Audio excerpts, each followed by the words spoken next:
presentation of Fox Sports.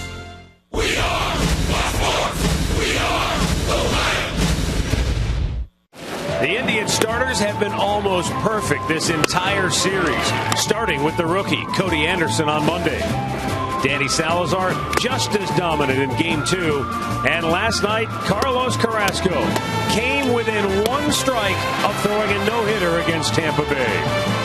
So what about today? Now the Rays get to face the reigning Cy Young Award winner, Corey Kluber. And it starts next on Sports Time Ohio.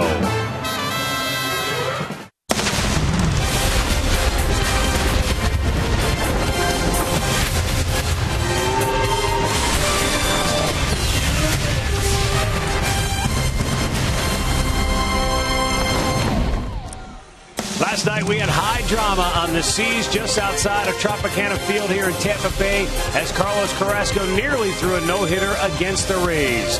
Today, the Tribe will go for a 4-game sweep here at the Trop. Hi again, everyone. Matt Underwood alongside Rick Manning. The first 3 games of this series have been historic. Yeah. We're not sure. As far back, at least until as 1961, we've never seen a team go 3 straight games with 5 perfect innings, and it may have never happened before. Well, it all started off with the rookie Cody Anderson. He came out, he was throwing strikes, pounding the strike zone. He retired the first 19 hitters he faced, and he was dealing. And then you go back to Salazar. He didn't have his changeup that night, but he was dealing, throwing a lot of strikes. He retired 15 hitters. Then you move on to last night. Carlos Carrasco again. You could tell he had a good slider. He was throwing everything for strikes. He retired the first 19 batters, and you got to go back over 50 years. So it is something very special. Look, you see no hitters, but perfect game, 5 innings going out there. That never happens. And I'll tell you, we are seeing something special, and it's not going to get any easier for the Rays today. Well, what do you do for an encore? Yeah. Corey Kluber has a tough act or acts to follow. When we come back, we'll preview today's pitching matchup right here from Tropicana Field in St. Petersburg, Florida. Cleveland Indians baseball is brought to you by WB Mason, the official office supplier of the Cleveland Indians. By McDonald's, I'm loving it. By your local Toyota dealers. Visit buyatoyota.com. Toyota, let's go places. And by the injury lawyers at Elk & Elk, proud sponsors of the Cleveland Indians. Call 1-800-ELK, Ohio.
It's a matinee affair this afternoon in St. Petersburg, Florida. Although when you walk inside Tropicana Field, you can't tell if it's middle of the afternoon or the middle of the night. It doesn't matter. Indians try to make it a 4-game sweep today of the Tampa Bay Rays, and Corey Kluber will take the ball for the Indians today. As I mentioned before we went to break, he's got a tough act to follow, but he's also been a victim of tough luck this year because they haven't scored him many runs when he has been in the game. Well, he's had a tough month of June, so he's ready to turn the page and pitch in July, I'm sure. You know, he's gone out there just 3 wins on the year. They're 3-12, and Kluber is on the mound. But the tough thing is they never score for him. Look at the month of June, 0-4, only 6 runs of support. You know he's going to go out there. He's going to throw the ball well. He does have a tough act to follow, but I'm sure he will do that quite well. Now he is going to be facing Matt Moore, making his first start since April 7th of last year. He only made 2 starts last year, but he is 2-1 in his career against the Indians. Matt Moore, a talented left-hander, a good fastball, a changeup, a breaking ball. So he's going to go out there and he's going to try and match zeros with Kluber, we hope, all game long like we've seen in the first 3 games here today. Yeah, after 451 days of sitting around waiting to get back on the mound, Matt Moore is itching to go, and hopefully the Indians' offense will be able to take advantage of that long layoff. They've scored in bunches in the first 3 games of the series. We'll see if that trend continues here this afternoon as we wrap it up.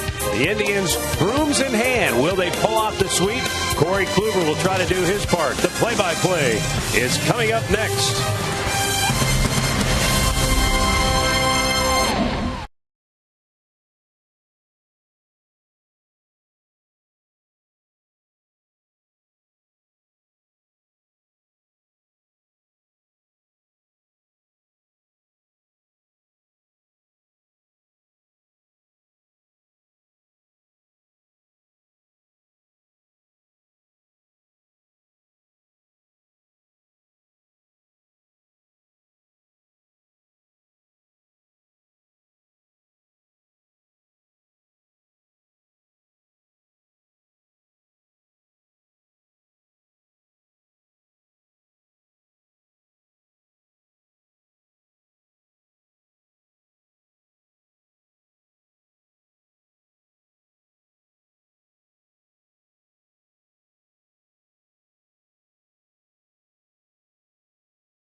As anybody on this field, what a hand for Carrasco.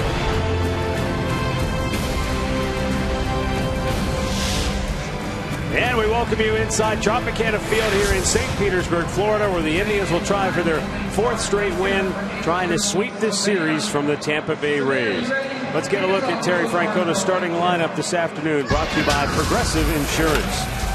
Jason Kipnis will lead it off, followed by Francisco Lindor. Then it's Michael Brantley. Brian Rayburn, Carlos Santana, Yan Gomes in the middle. Brandon Moss with a 5 RBI performance last night. Second time he's done that this year. Giovanni Urshela will hit 8th, and Mike Aviles bats 9th. And our Northern Ohio Honda dealer starting pitcher is going to be 26-year-old Matt Moore. It has been 451 days since his last start, coming in April of 2014, and you can see his record that year. Had Tommy John surgery. He will be returning. He is 2-1 in his career against the Indians, 2-0 in this ballpark.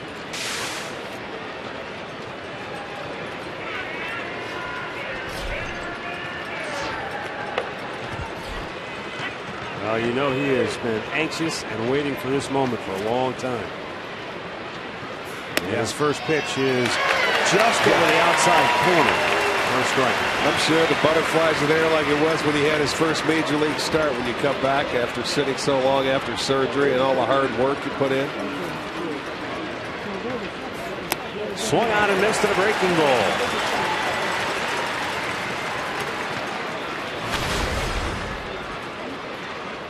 So much for just coming out firing fastball after fastball to find your rhythm. No. Well, he went down. He made 5 rehab starts. Last time out, he threw 94 pitches, so he's ready to go. Kipnis smacks one deep left field. Butler back, way back, and reaches up, steals it on the warning track. Kipnis was looking for extra bases to start the game. Butler with a fine play in deep left field for out number 1.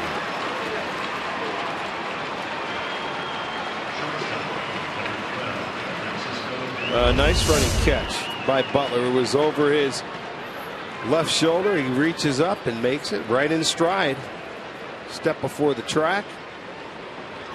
0-2 pitch hit well by Kipnis.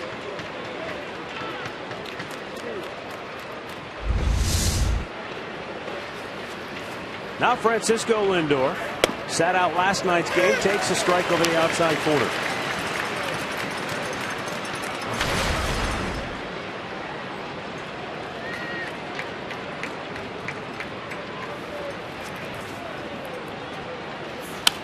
Slashed out of play.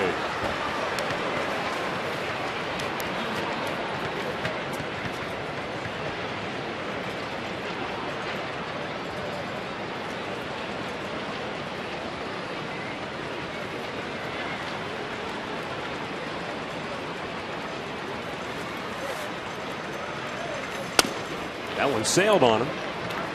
1 ball, 2 strikes. First ball he's thrown out of his 6 pitches.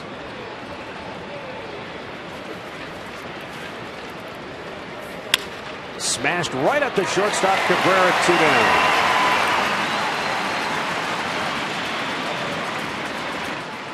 Let's take a look at that Rays defense, brought to you by Chrysler. This afternoon it looks like this. Butler is in left, Kiermaier at center, Geyer is in right, Longoria at third, Cabrera at short, Forsythe is at second, Elmore at first, Rivera behind the plate.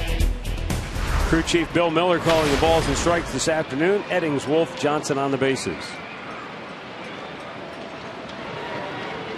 Michael Brantley steps in, riding a 7-game hitting streak.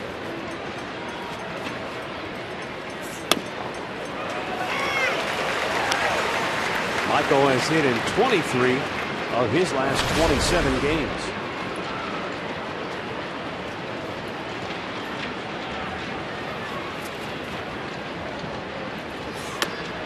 Checked on a ball. Did it glance off the bat? Yeah. 0-2. So he has been 0-2 to every hitter today.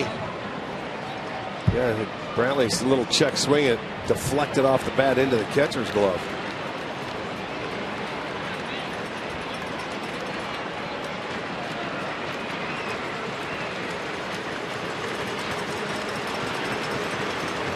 Moore trying for a 1-2-3 inning in his first outing of the season, and he's got it. Brantley down swinging. Now the Rays are coming to bat when we come back.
Take a look at the Tampa Bay starting 9 for Kevin Cash, brought to you by Toyota. Kevin Kiermaier leading it off, followed by Joey Butler, who broke up the no-no in the 9th with 2 outs on an 0-2 pitch last night. Evan Longoria bats 3rd. Sizemore, Forsythe, Cabrera in the middle. Brandon Guyer getting the start, bats 7th. Jake Elmore 8th. Rene Rivera 9th. Corey Kluber is our Northern Ohio Honda dealer starting pitcher. Kluber 3-9 on the year, 127 strikeouts in his 110 2/3 innings. First ball swinging, popped up. Long run, and nobody gets to it. It drops in the Indians' bullpen. Down goes Urshela as Aviles collided with the Tribe's third baseman.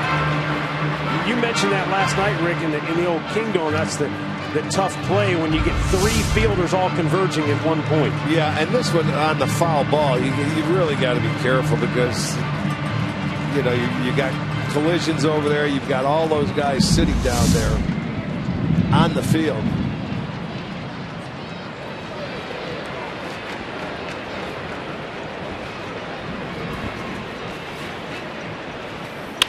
Pitch to Kiermaier, grounded towards short. Lindor flips it over, 1 away. Let's check out the Indians D behind Kluber this afternoon, brought to you by Chrysler. It's Aviles, Brantley, and Moss in the outfield. Urshela, Lindor, Kipnis, and Santana on the infield, and Gomes is doing the catching.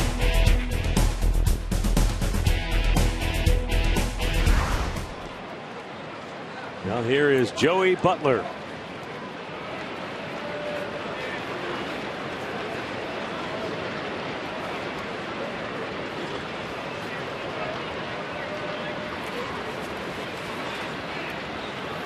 Takes low, ball 1. Butler, who broke up the no-hit bid in the 9th last night with 2 outs on an 0-2 pitch, said after the game, you kind of feel like you're standing up for the team.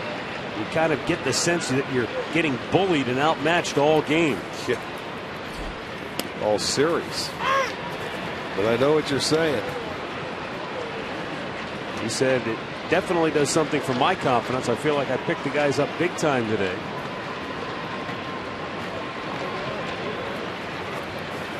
Now the 1-1. Chops it towards third. Urshela running hard. He'll have no play. It'll be an infield single for Joey Butler.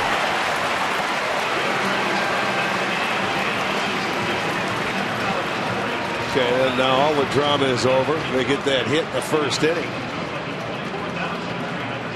You got to go back. Nothing Urshela could do. That ball was looks like it was going to go fair. He didn't transfer it and get it cleanly, so he holds on to it. That's only the 7th hit in the series for the Rays. And you got to go back to since 1914. The fewest hits in a 4-game series was 11 by the Red Sox. That comes back on May 12th through the 14th in 1961 against Washington. Wow. Longoria smashes it by Kipnis. That was a line shot right up the middle, and Kipnis tried to go to the backhand but couldn't even get leather on it. Well, Kluber had to take the elevator to the basement floor. He had to duck and get out of the way. Check this one out. Right back at you. Get down. Well, that was a clean line drive hit by Longoria. So back-to-back singles for the Rays. Kluber has had his issues in the first inning this year. That was the thing going in. If you could see Kluber go 1, 2, 3 in the first, you never know what could happen. But they come back with 2 hits. 2 on, 1 out. Grady Sizemore to the plate. Grady 1 hit in the series, but it was a home run. And that ended Cody Anderson's perfect game bid in the series opener. Line drive, base hit right field. They're going to wait Butler around. Moss's throw, not in time. It got by the cutoff man. The runners stay at first and second, and the Rays, 4 batters into the game, have their first lead in the series, 1-0. They are getting after Kluber early. They're not going to spot him a strike. They know that's what the MO has been in the series. Kluber a fastball down and away. Sizemore gets it up into the outfield grass. So 3 consecutive singles. The Rays will play from in front. So Joey Butler scores the game's first run, and his comments after the game last night, he's proving prophetic. He said, I don't mean to sound cocky or anything, but I feel like we'll come into this game feeling a lot better about tonight because he helped the club avoid being no hit with that base hit last night. And the Rays come out swinging with 3 straight hits here in the first inning. And the Rays, when they score first, they are a major league best 30-6, the fewest losses in the majors. So they jump out early. Out of the first 4 hitters, they're on the board. Logan Forsythe, 0 for his last 12 at the plate, takes inside.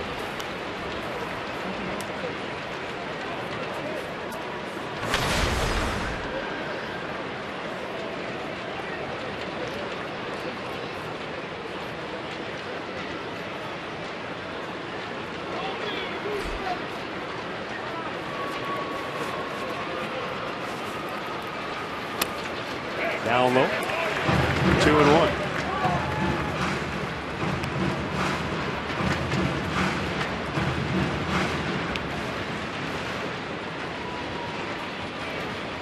Brady Sizemore at first with Evan Longoria at second base and 1 out here in the first inning.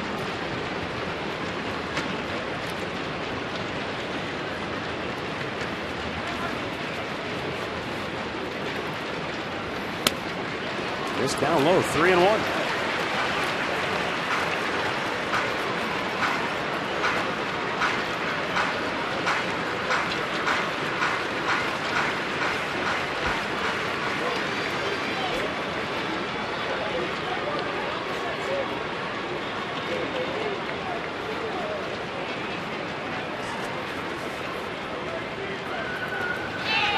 Runners going. Third is into left field. Scoring is Longoria. Go back to second, and Sizemore boards the tail. 2-0 Tampa. Being very aggressive here, and I can't blame them. The way they play, they've hit this series. They're taking no chances. They go out, they steal a base. Gomes' throw sails into left field.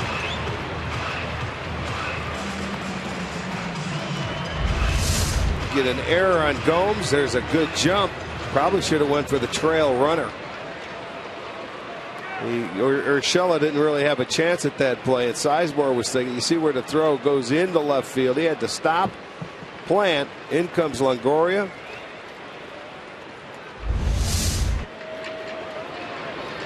Logan Forsythe now with a full count.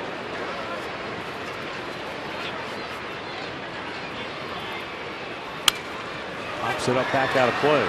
It's the first error of the year for catcher Yan Gomes.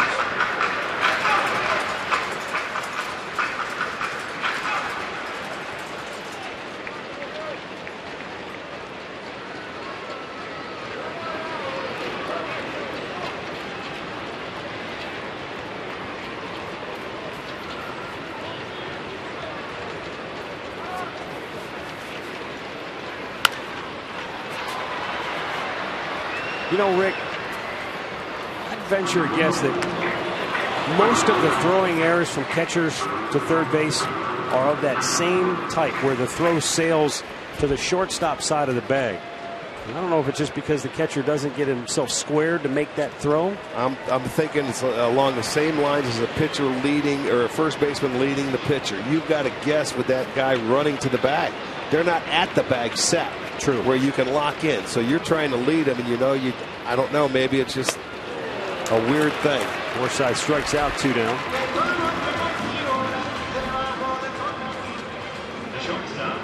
Our window system's game time temperature this afternoon, as always, it's 72 degrees indoors, 87 outdoors, and you may have heard it at the outset today, rumbles of thunder. Almost like a daily occurrence. You get a thunderstorm. It is in the summertime here. Passes through the area. Runner at second, 2 down, is Drupal Cabrera, the batter.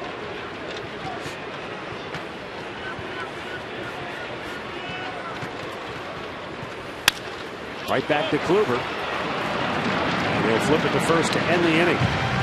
But Tampa comes out swinging. 3 hits, 2 runs, a man left. They lead it 2-0.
At bat on your smartphone or tablet.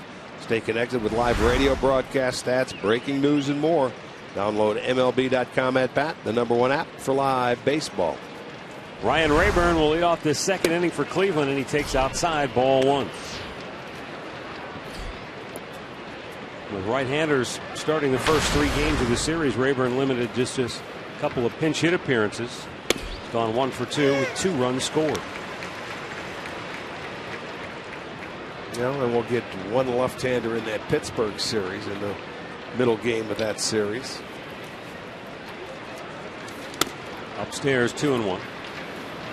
Jeff Locke is pitching Saturday for the Pirates.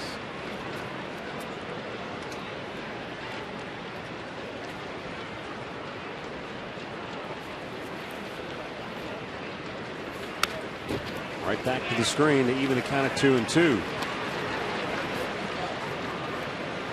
Well, it has to make Moore feel good. That offense came out in the first inning and put a couple on the board for him so he can take a deep breath after having a 1-2-3 first.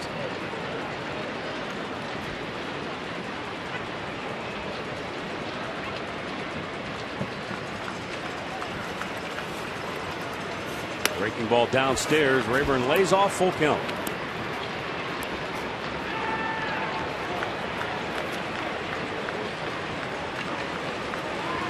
Santana waits on deck, then Yan Gomes here in the second for Cleveland. 3 on the right side, left side of the infield for Rayburn, who takes ball 4. The Indians have their first base runner, a leadoff walk here in the second. Let's go down to Andre. Now, Andre, I know Kevin Cash said that he doesn't have a hard pitch count in mind for Moore today, but what realistically are they expecting? Realistically, they just want him to get back out there and get comfortable. It's been 451 days since he's last made a start in the major leagues, and he says it feels like it's been 1,000 days. He says he just wants to get a good feel for his fastball, keep his team in the game, and give as many pitches as he possibly can today, because he says he knows he's not the guy that he was when he first had the Tommy John surgery. He just wants to get back there as soon as possible. Back out of play. Yeah, you don't know what to expect, I think, and so it's hard to ask. He was a pretty dominant pitcher when he first came up before the surgery. His last full year was 2013, and boy, he was pretty good at 17-4, huh? Got a couple of votes in the Cy Young Award balloting. Started the year out 8-0. So the ceiling was so high for this guy before the surgery.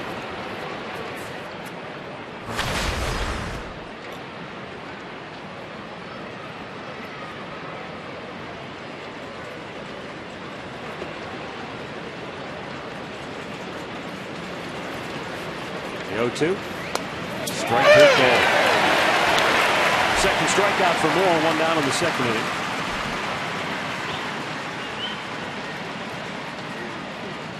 Our player profile brought to you by Levin Furniture. Former 8th round pick in 07, made his debut 4 years later at the end of the 11 campaign. He was very good in the postseason. Yeah, you remember that playoff? Yeah, he was outstanding.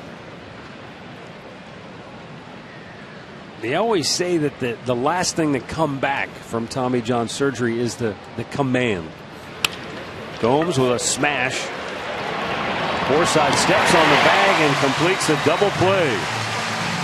And we'll head to the bottom of the second with Tampa Bay in front 2-0.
Time now to take a look at our stat of the game, brought to you by Buick. Run support per 9 innings. Corey Kluber has the lowest in the American League. Jose Quintana, king of the no decision. No surprise to see his name on that list. As the saying goes in baseball, sometimes it's not how you pitch, but when you pitch. And whether it's just a simple case of coincidence or who you're matched up against, which sometimes is a matter of coincidence, but when you're the ace of the staff, it just seems to figure that most of the time you're going up against the other team's best. And that's certainly the case here today, though. You know, Moore has been out for over a year. But it's still hard to believe, I don't care who you are, to get 16 starts, 28 runs. You know, I don't care who you're facing. You got to scrap somehow. You got to have one day, one game where you have a big one. But they haven't had one with Kluber on the mound ever this year. Brandon Guyer checks on a ball outside.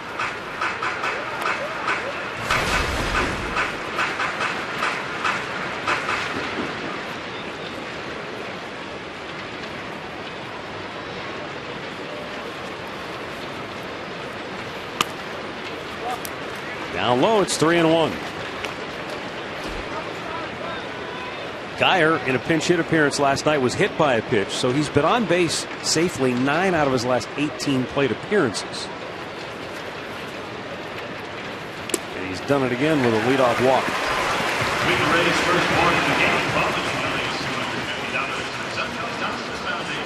Let's go down to Andre with more on Kluber. You know, for Corey Kluber, it's been a battle of adjustments this year. A lot of teams have been more aggressive against him early in the count. Last couple of starts, he's had some walks early, and even in his last start against Tampa Bay, guys, he gave up 3 runs in the first inning, gave up a 2-run homer to Longoria, but then he had gave up no hits over the final 4 of his 7 innings versus Tampa Bay. He's still one of the best in Major League Baseball. Mickey Callaway told me he's just got to be quicker to adjust to what teams are doing against him. Game of adjustments. Teams had to adjust. He was getting ahead of them. That's why the strikeouts come.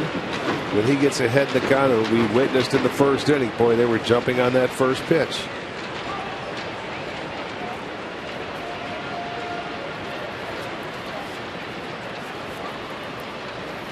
Elmore went to a bunt. Throw to first. Oh, very close. Guyer ruled safe on the call by Doug Eddings. Looked like they had a chance to get him. No, it's close. Let's see where the tag is. Oh, he hit the bag with his glove. Otherwise, he had him. Yep. You know what? The ball did beat him. You're right. If he misses the bag and sweeps it, he gets the hand.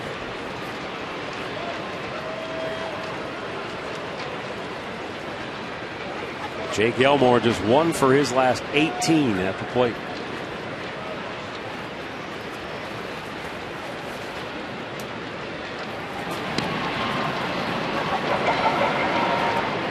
Guyer with 9 steals. He's been caught just twice.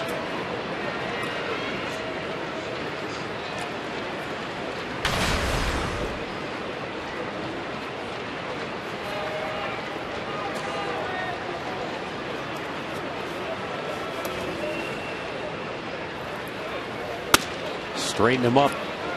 It's 2-0. Kluber fell behind Guyer. Now he's behind the number 8 hitter Elmore.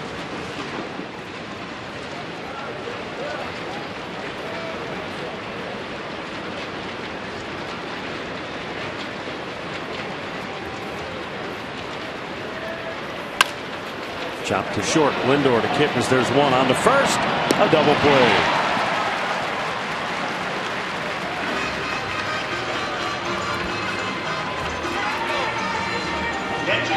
Keys to the game are brought to you by Wayside Furniture. Some run support for Kluber would be nice. And can they keep the train rolling? And won 3 in a row.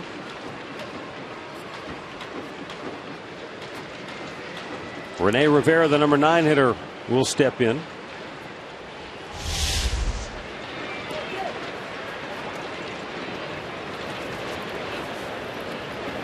Think about this for a moment. Tampa with 3 hits already, first time through the order. coming into this game in the first 3 games of the series, these players in today's lineup were a combined 5 for 57.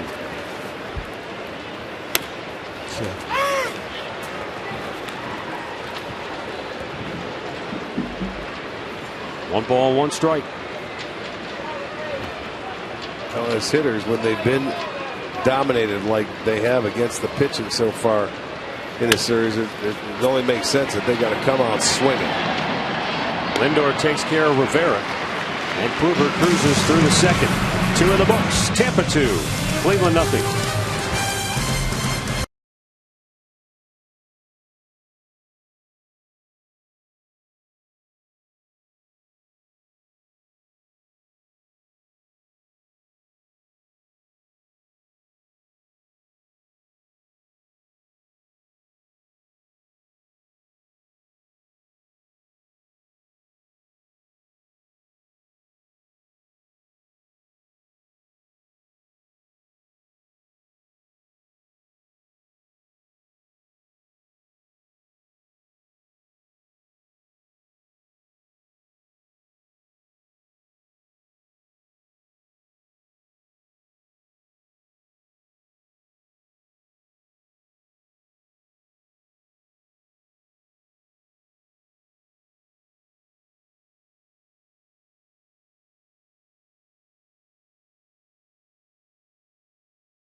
Another Sugardale Dollar Dog Night will take place. The Indians will host the Oakland A's Friday, July 10th. Also fireworks to follow that one. Visit Indians.com for your tickets.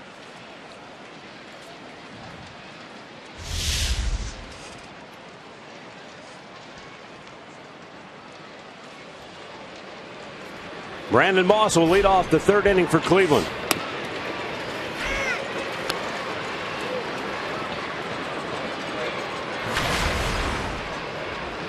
Last night, Moss a 2-run double and a 3-run homer. His second 5 RBI game of the season. He drove in 7 back in April in a game against the Tigers in Detroit.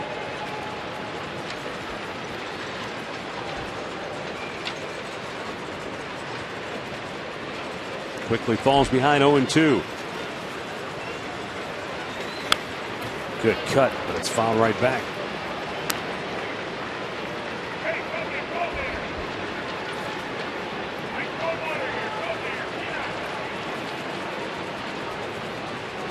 Moss, 11 out of his 13 homers have come on the road this year. Down in the dirt.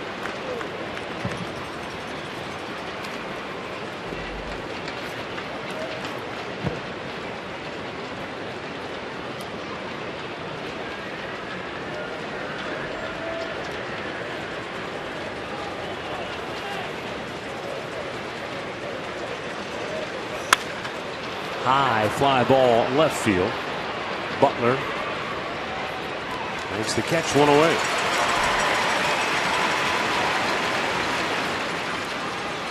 Injury report brought to you by Elk and Elk. Matt Cain making his first start since July of a year ago. And the Giants have jumped out, picked up a couple of runs. They got 2 runs off Jose Fernandez of the Marlins in the 1st inning. He's also making his first start. Couple of pretty big pitchers good after having a layoff as well. That's something you don't see very often. 2 guys coming off surgery making the start against each other for the first time in a year.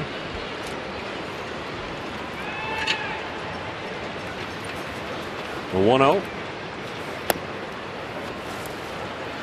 Giovanni Urshela has hit in 10 straight games, and he has had exactly one hit in all 10. Rocky Colavito, the last guy to do that back in 1958. How about that? That's okay. Hit streaks. A hit a day keeps a slump away, they always used to say.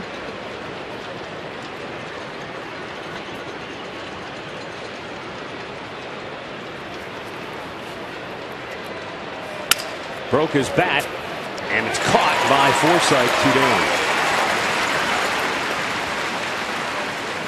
Matt Moore does not look like a guy who's had a 451-day layoff between starts. Yeah, he jammed him. He got down on the trademark. Not hit well right up the middle. Forsythe catches it, puts it away.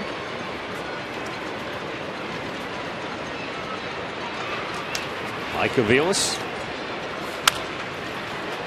fouls a pitch back out of play.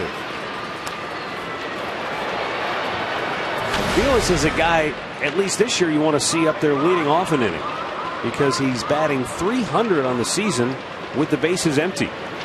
So down there toward the bottom of the lineup, he can get a rally started. See if he can do it with 2 outs here in the 3rd. Popped him up.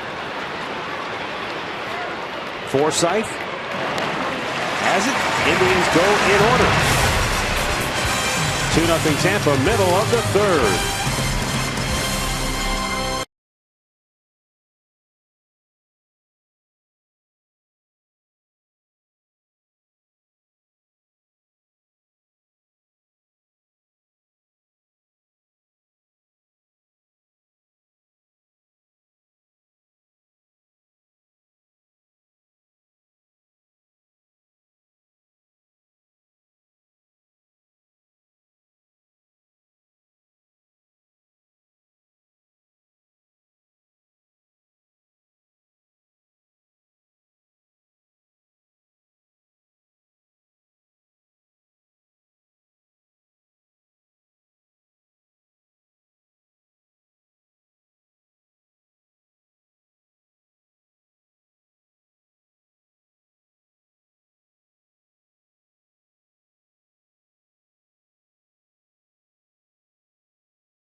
Just a reminder, as you enjoy a cold one, to stay tuned later in the game for Miller Time, brought to you by Miller Lite.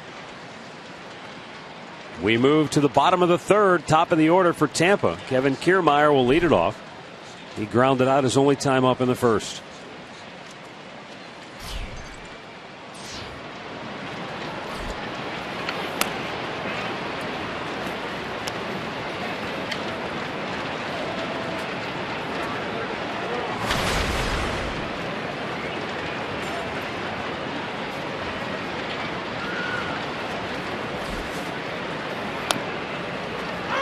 Bottom of the strike zone to even the count of 1-1.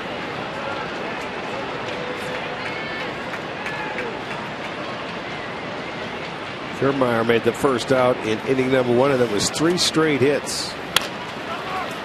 That's change. Kluber beats him to the bag, 1 away.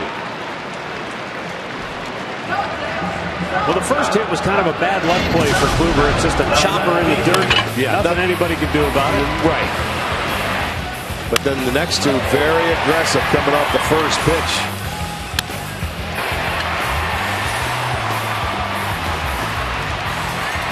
And then the second run, a gift run because of the error.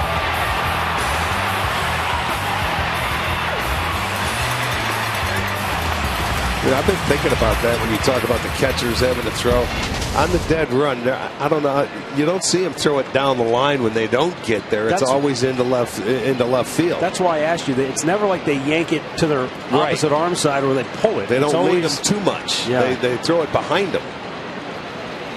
That'd be a great question to ask the catchers on that when a guy from third base is trying to cover with a guy stealing third.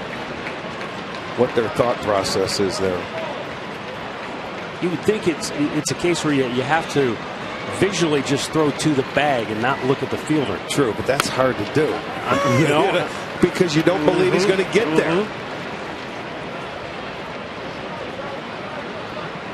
And if you lead him too much, he's not going to stop and come back to apply the tag. I mean, essentially, they're doing the same thing on the throw down to second. You've got to throw it before the guy's there. See, here he comes. He's close to the bag, though. It's just his form looked good. It looked like his footwork was fine. Just a bad. You can see he's beating himself up for it right there. Strike 3 called. Kluber paints the inside corner and punches out Butler. 2 down.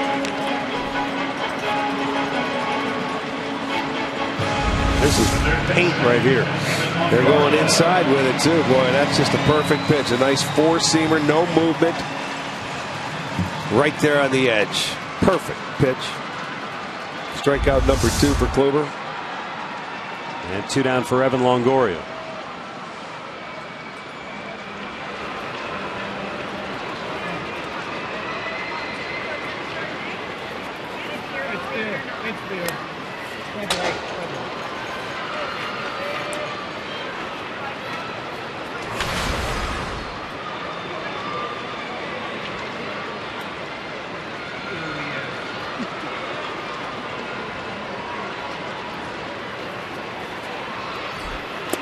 Swing and a miss. It's 1-1.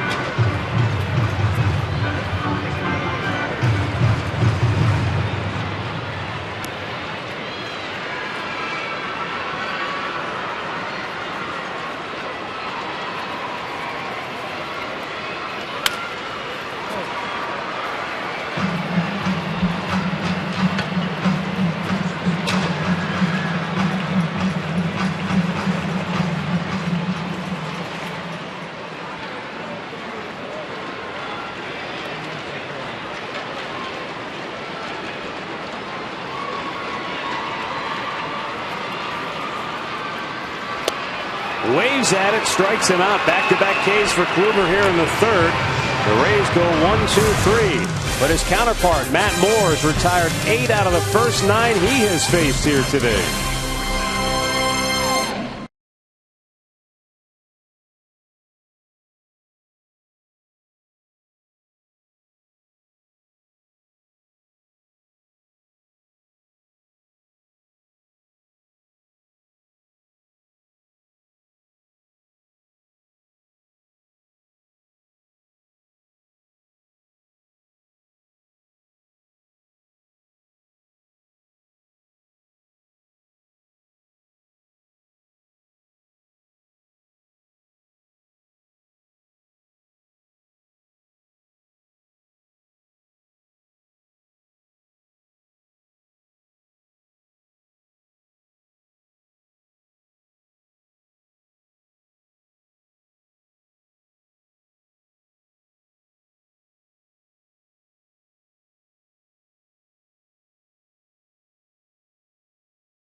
Corey Kluber and Mickey Callaway in the Tribe dugout. Whatever troubles he had in the first, he seems to have put behind him quickly. He has not a lot of hits since the 3 straight singles in that first. But Matt Moore has not a lot of hit at all. He walked the leadoff man Ryan Rayburn in the second.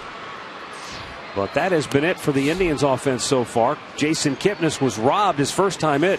Up, he drove one to deep left. And Butler made an over-the-shoulder catch on the warning track. That's a called strike. Second time in as many at-bats that Kipnis has looked back saying, "Are you sure about that?" 1-1.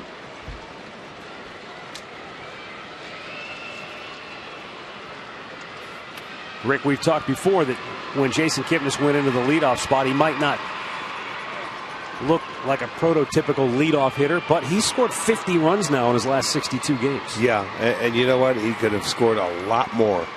You know, if he figured guys were driving him in, Matty, he could be right. He should be leading the league in runs scored, I think. Wow, it's going to drop for a hit. How do you like that? Cabrera was going out. Rick, I was looking at both Kiermaier and Butler. They were sort of tentatively coming in, thinking that maybe Cabrera had it all the way. Nobody took charge, though. One of the play, and as an outfielder, you've got to try and help those infielders with the toughness of this roof looking up. Look at Cabrera. He lost it. And Kiermaier, they played deep in the outfield, so you got to expect someone to take charge. I don't know if the outfielders could have gotten there or not. Didn't look at it, but it's got to go as a base hit. It does indeed. That's one of those balls that with a roof and a ceiling and a dome like this, very difficult. Nothing's automatic. No, because you don't like to take your eye off the ball if you don't have to.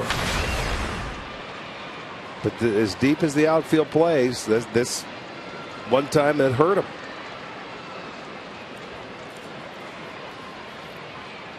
And there again, as a shortstop, you've got to go out knowing that too, as hard as you can, as fast as you can. I'm not putting blame on it, but you know, it's just a tough play for everybody. Andre had something to add, but we'll get him here in a second. Hold on. 2-0 pitch coming to Lindor. Taking again, 3-0. Go ahead. All right, I think my microphone's still wet from last night. You know, the one thing about this dome, you guys talked about the Metrodome, it's a day game, and the dome is brighter. Guys told me a couple days ago, during the day, it's almost impossible to keep up with balls in the air, especially when you're converging with multiple guys at once. Yeah. That's like I said, you can't take your eye off of it. There's a strike, and it's 3-1.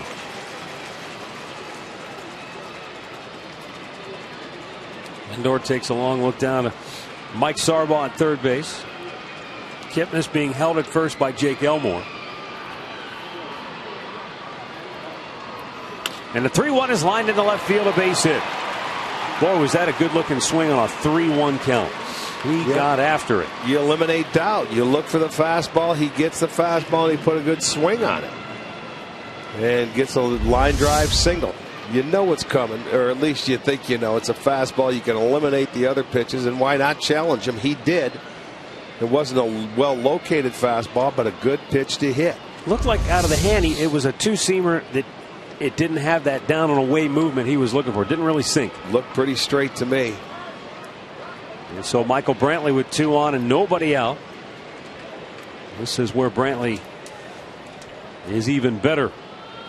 With men in scoring position, hitting .347. And a bunt attempt. Hey, he struck out his first time up. Maybe he's not seeing it well from Moore. Don't know. Never seen him do that this whole year.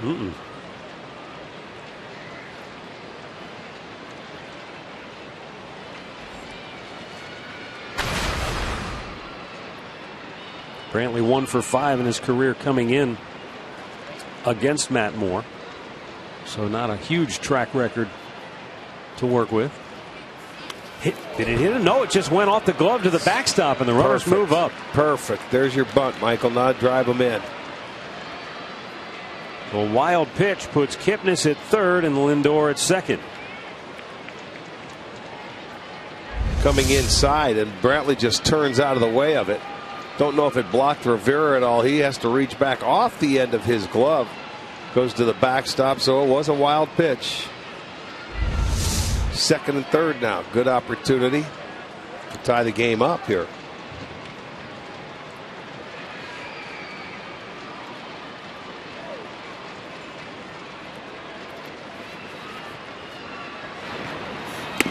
Swing and a miss. It's 1-2. Boy, took a little something off. Let's take a look at this pitch on our Nissan pitch tracker. Good slider. Going down away. It looked like it was just off the outside part of the plate at 88 miles per hour.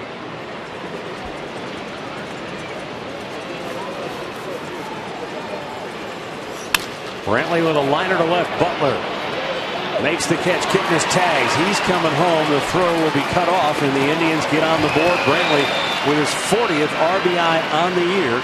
It's a 2-1 ball game. Lindor still in scoring position at second base with one out. So the wild pitch hurts more.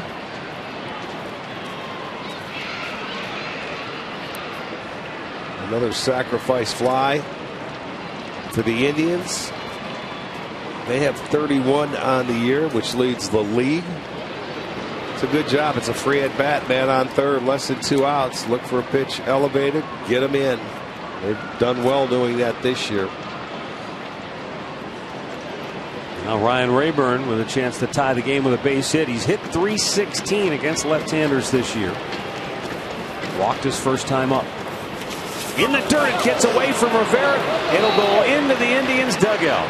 Oh no, again went off the screen right in front of the dugout. And so Lindor is at third on the second wild pitch of the inning. There it is, into the dirt. Not much Rivera could do there. You know, you go back to his year in 2013, Matt Moore, his last full year. He led the American League in wild pitches with 17. Well, so there you have it. He's back in his first start. He already has a pair of them. Infield in for Tampa.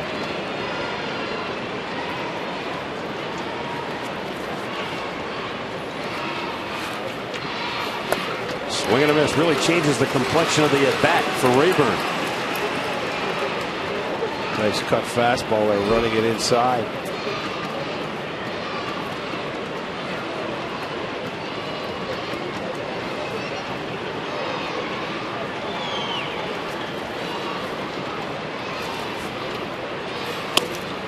Almost another one to the backstop. Beware if you're on third, if you're Lindor, look all over the place, high and low.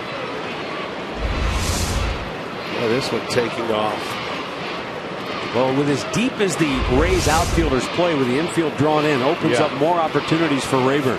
Sure does. Chased it up high. That's a good point, because anytime when an infield comes in, the outfield don't come in with it. You know, they just stay the same. So more room for blue pits. He throws a high fastball by him, so he ran a cutter in on it for the first swing and miss. A high fastball up and away on the second. 2-2. That one was bearing in on Rayburn. He did well just to get a piece of it. Well, he had his two swings, you know, to try and hit the ball in the air. Now it's a protect mode. He just see how he pulled the hands in just to foul it off a little bit. You got to take off on this now, not try and hit it so far. Just put it in play.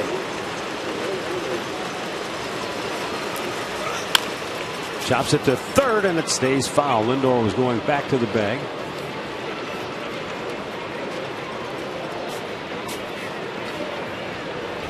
Well, you go down in foul territory, you come back at fair, but this time you've got to stay in foul territory, because if that ball hits you, you're going to be out. But that was a tough call, because you know, he had to get out of the way. He thought it was coming down the foul part of the baseline.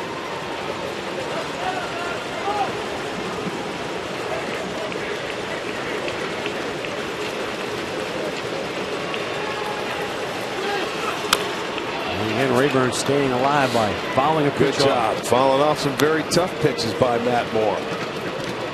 He wants that ribby. First time through the order, Indians were 0 for 8 with a walk. Second time through, 2 for 2, a run in. And Rayburn with a chance to tie it. Downstairs, a full count.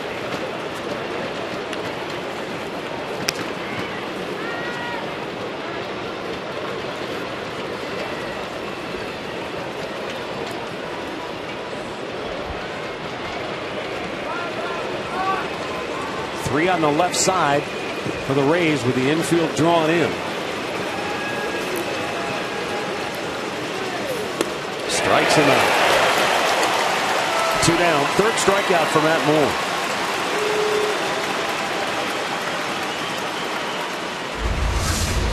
Another fastball up above the hitting zone. Looked like it was ball 4, but Rayburn goes after it and makes the second out of the inning. Probably not one he wanted to leave in the hands of the umpire. Well, I understand that. So now the infield backs up, but they keep the shift on. 3 to the left side for Carlos Santana, who was called out on strikes his first time up.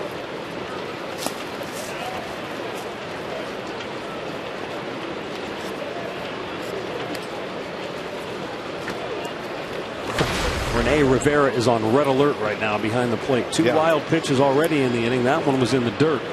That's what I say. He's on point, man, because after the 2 had been by him, it was a golden opportunity for the Indians as well, because it set up the first run and gave them a great opportunity to tie the game. But to this point, they haven't been able to do it.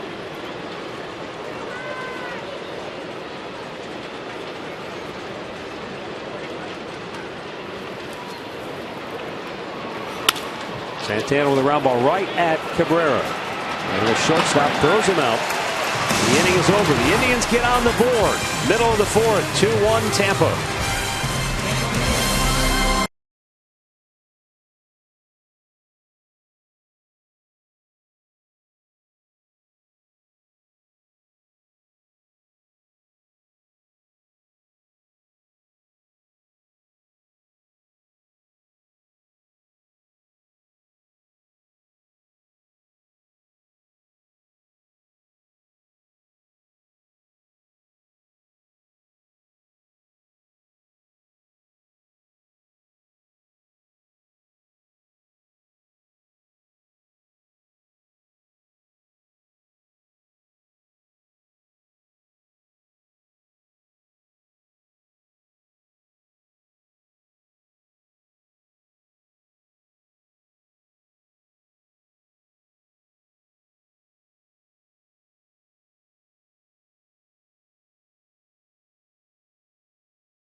Grab a Carlos Santana bobblehead when the Indians host the Houston Astros.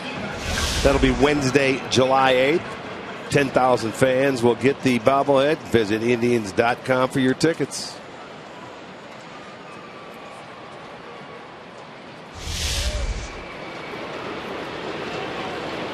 Grady Sizemore, Logan Forsythe, and Asdrubal Cabrera. 4, 5, and 6 hitters due for Tampa here in the 4th inning.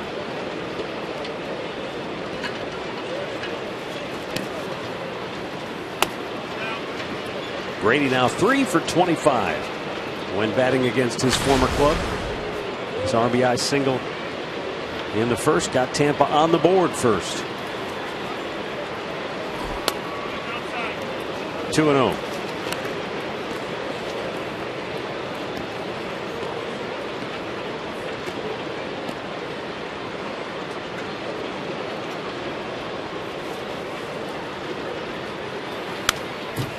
Foul right back. It's funny, you know, to just look at him, watch him at the plate in these games that we've seen. he still looks like the same old Grady Sizemore. Yeah. It's just weird that we haven't seen him in the field. He's only DH'd. Right.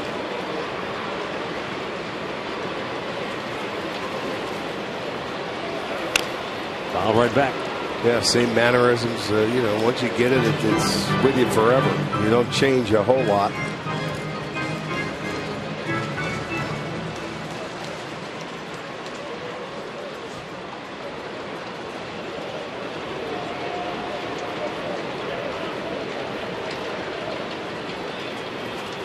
The 2-2. Swing and a miss, and Corey Kluber has his third straight strikeout. 4 in the ballgame.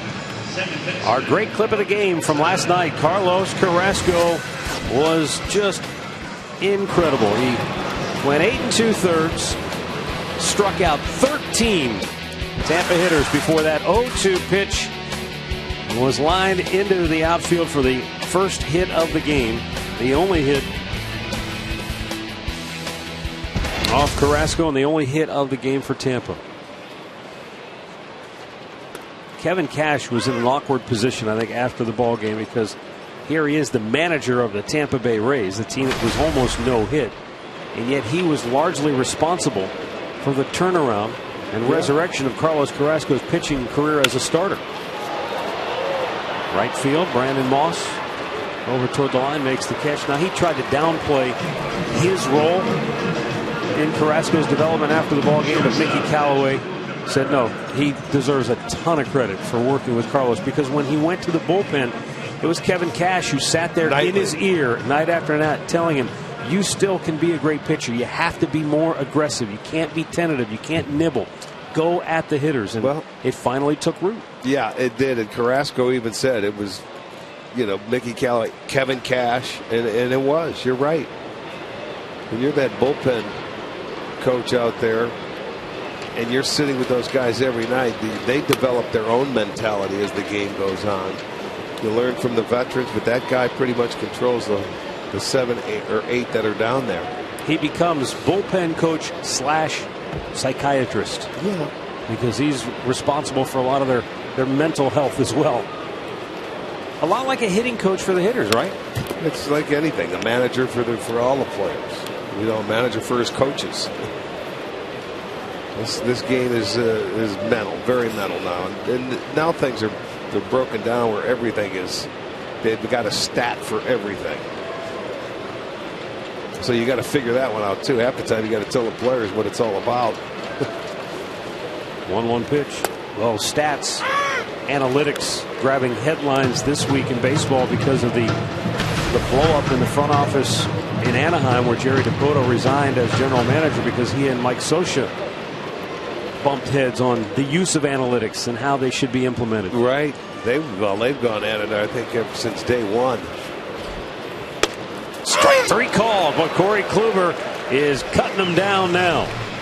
He has struck out 5 in the ball game, and he has retired the last 7 in a row.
Baseball is brought to you by your Northern Ohio Honda dealers, by the Cleveland Clinic. Call for an appointment today.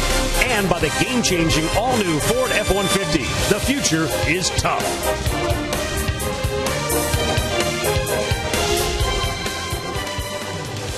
Two-one Tampa. Fifth inning. Yan Gomes to lead it off for Cleveland.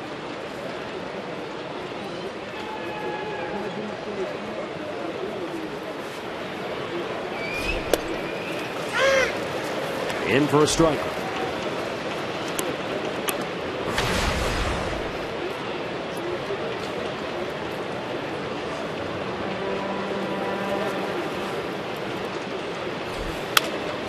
Oh, yeah. Down a right field line. Falling. Oh, just outside the chalk for a foul ball. Boy, that could not have missed, but by an inch or so. That looked like it was going to fall right on the line. Tough to tell from there. Maybe by the width of a ball. Yeah, it was close.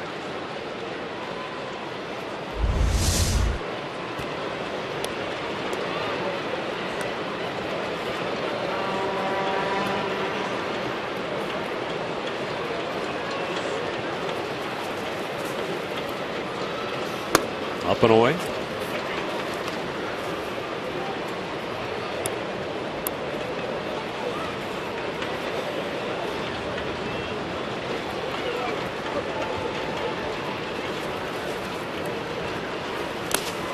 Last time the Indians swept a 4-game series from Tampa was in May of '09. That was in Cleveland. They've never swept a 4-game series here at the Trop.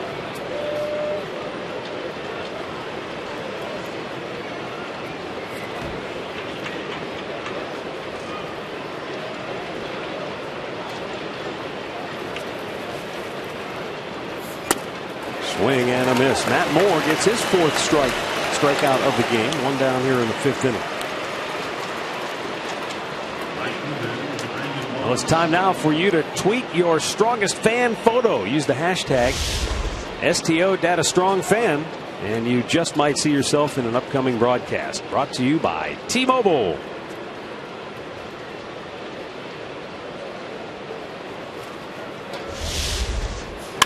Brandon Moss hits one high in the air, deep center field. Kiermaier back on the warning track, makes the catch.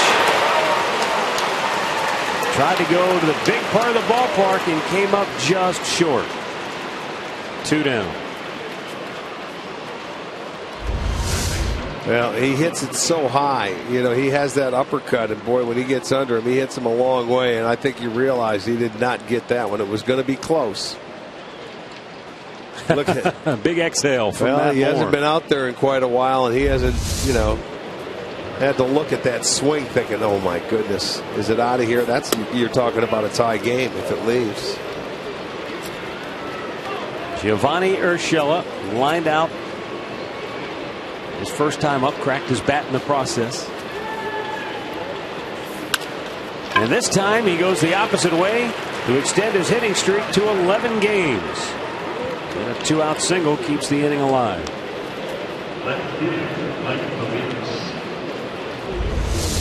Well, there's the approach. Instead of getting jammed, he's going to take him the other way. It's a line drive into right field. So an 11-game hitting streak for Urshela. 1 hit in every game.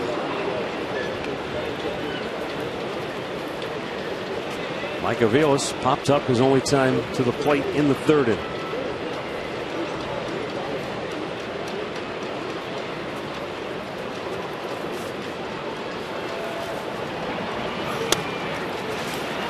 It's high ball 1.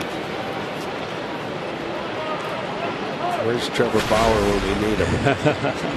I was thinking the same thing. Where he was making fun of him last night with the swing, with those hands. Bounced in front of the plate and a great block by Rivera. Otherwise, that would have been the 3rd wild pitch of the game. Boy, that guy is on target, boy. He's having a tough afternoon. I mean, not a tough afternoon for him, but having to block everything in the dirt and over his head that Matt Moore is throwing up there. He's had to be all over the place. He has 2 wild pitches. He could have 4 or 5 if it wasn't for Rivera. Caught him in between 2 and 1.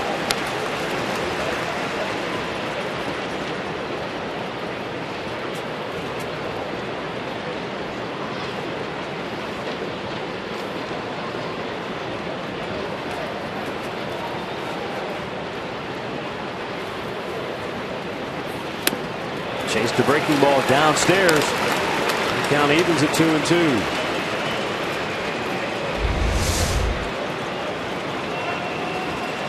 You can see the spin on that breaking ball.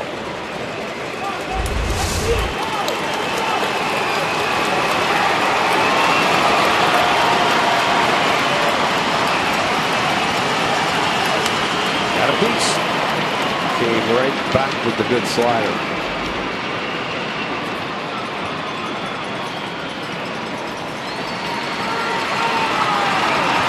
Crowd of the first 3 games in the series was 11,802. I venture guess this will be the biggest by far. The 2-2 in the dirt. Rivera blocks it, but down to second base goes Urshela. Beautiful. And that will be the 3rd wild pitch. You know what's nice about that? There's 2 outs, so you get yourself in scoring position. You know, actually, even if he does throw you out, I don't mind this play because he'd take off as soon as that ball's in the dirt. He read it well, took off after the secondary lead, and now he's in scoring position. So a base hit could tie it now. His 3rd wild pitch of the day. And the 3-2 to Aviles. Ball 4. He's walked his 2nd. And now you turn it over to the top of the order. And the best hitter in this lineup, Jason Kipnis, coming to the plate. Out comes pitching coach Jim Hickey. Grab some friends and catch a game at the new Corner Bar, which is open to all fans at Progressive Field. $13 district tickets presented by Sports Time Ohio are going quickly, so get yours today. They're available only at Indians.com/district ticket.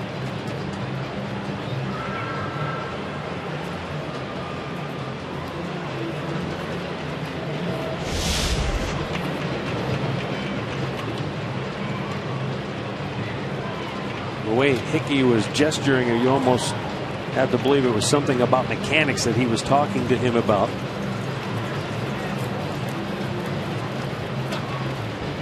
Jason Kipnis sent a fly ball to deep left field in the 1st inning, and he singled sharply to left and scored in the 4th.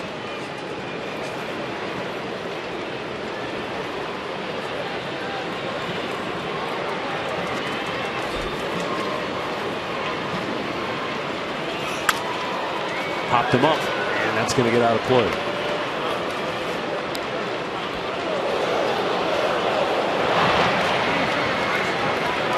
Just now getting some activity in the Tampa bullpen.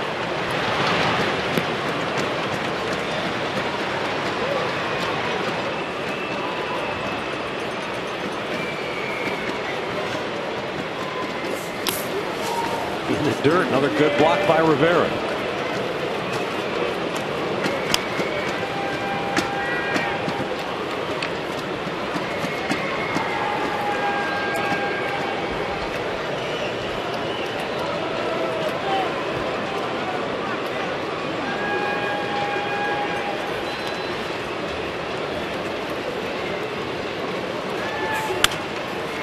Back. Count 1 and 2. Moore about to make his 75th pitch of the afternoon. 47 thus far for strikes.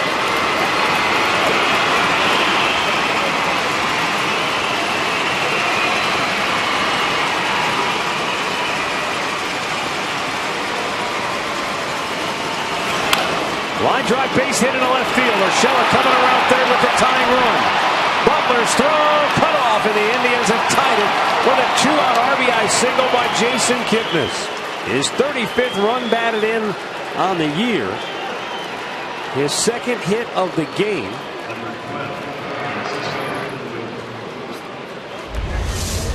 It's going to be our McDonald's. I'm loving it. He left a pitch middle of the plate. And Jason took advantage of it, slapped it in the hole between short and third, Urshela, who extended his streak in that inning, comes in to score the run, and we have a new ball game. It is 2-2. 31st multiple hit game of the year for Jason Kipnis.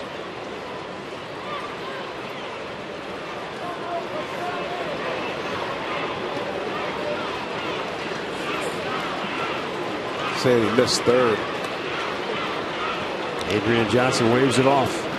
Or at least appealing. Now Kevin Cash is looking into the dugout as if he's going to stall for time to see if they can think.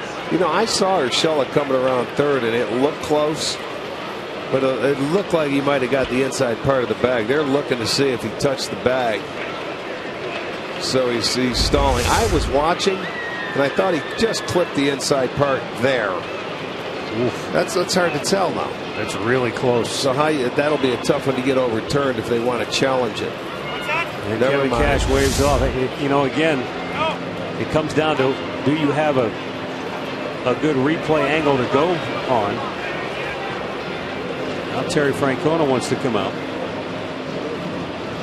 I think he was just checking to see exactly what they were contemplating, because normally you've got to make a decision in a 30 seconds. Timely manner.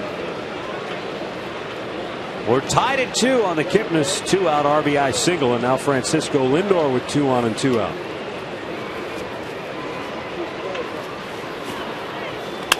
Smacks it to left center field. That's a base hit. Coming around third, Mike Avila's headed home. Kiermaier's throw, not in time. The Indians take the lead. Francisco Lindor with his second hit of the afternoon. His 6th RBI on the season. 3-2 Cleveland. He jumped on a high changeup from Matt Moore. Well, the youngster gets a big hit, gives the Indians a lead, so they're doing some 2-out damage right here.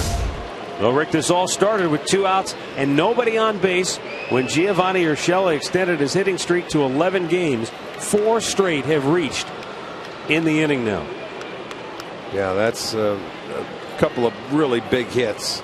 He walked Aviles after he had him down, but that's a changeup and big hit. Love the 2-out base hits. Michael Brantley shoots one into the seats.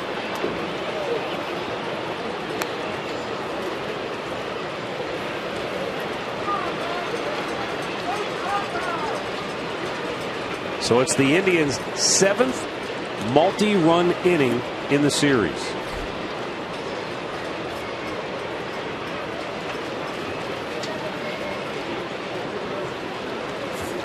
In the month of June, it was something that eluded them night in and night out, their inability to put runs together, hits together, to have a big inning. But boy, they flipped the script in a hurry here in July. Well, you don't want to see him stop here. Let's see it continue. They have the lead, and a 1-run lead, and 3 runs is a mountain for Corey Kluber this year. Brantley fouls it off again.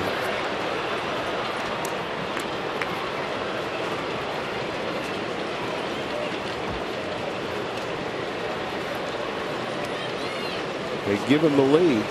That certainly helps. But add on.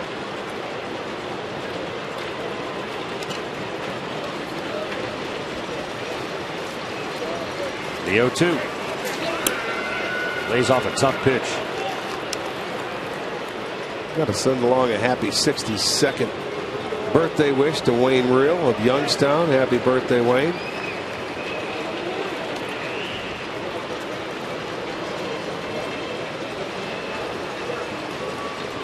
Maybe Brantley could hit a gapper for you on your birthday. The 1-2. Right back up the middle. That gets through. Comes around third. He will score. Kiermaier has no play. A 3-run 5th for the Tribe, and they lead it 4-2. 5 straight have reached in the inning. 3 straight 2-out RBI hits, and that will end the day for left-hander Matt Moore in his season debut. No, baby, he kept his hands back enough. It gets enough of it. It was really a nice pitch by Moore. But with Brantley, he gets enough of that pitch to knock it into center field. Perfectly placed. And they continue. Well, it's 451 days between starts for Matt Moore. He waited a long time to get back out there. He started off like a house of fire, but the Indians got to him the second time through the order, and now coming back around the third time, they knock him out. And the Cleveland Clinic call to the bullpen has been made by Tampa manager Kevin Cash. We've got a timeout in St. Pete with the Indians on top 4-2.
The new pitcher is right-hander Steve Geltz.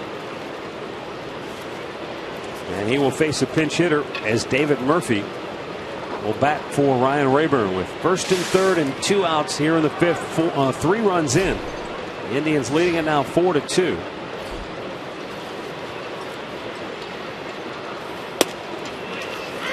And Murphy takes a strike. David 8 for 23 as a pinch hitter with 3 home runs, 5 runs batted in.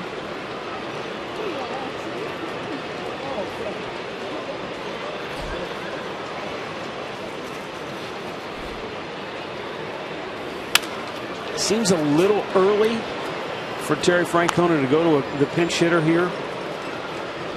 Well, I think he wants to try and get that run in from third base and make it a bigger inning, get to 5 runs. You know what the record is with 5 runs. I mean, they're tough to beat. He wants that 5th run home, and they're on a roll this inning with 2 outs. All the damage done. Brantley takes off, and Murphy fouls it back. Oh, he got catcher's interference. Yep. There you go. Hit the glove. So Murphy will get first base. Brantley goes down to second. And the bases are loaded. That'd be an error on the catcher. Cash wants to come out. Let's look at the swing. Oh yeah. You see the thumb of the glove. He went up to get that pitch because Brantley was out running on the play. And Murphy points back, and the umpire was right on it. I give Miller credit. Bill Miller, he was the home plate umpire. He caught it early.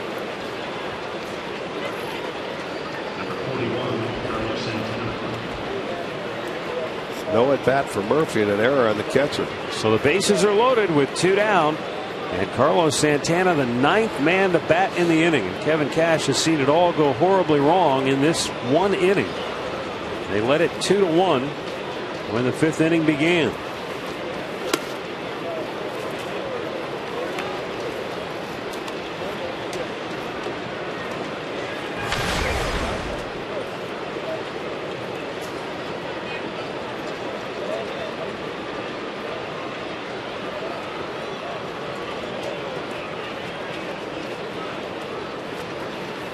Geltz delivers. Santana takes 2-0. Carlos this year is 1 for 7 with the bases loaded. And believe it or not, that's better than the team batting average with the bases loaded. Because as a squad, the Indians hitting is 133. Boy, oh boy, that's hard to believe.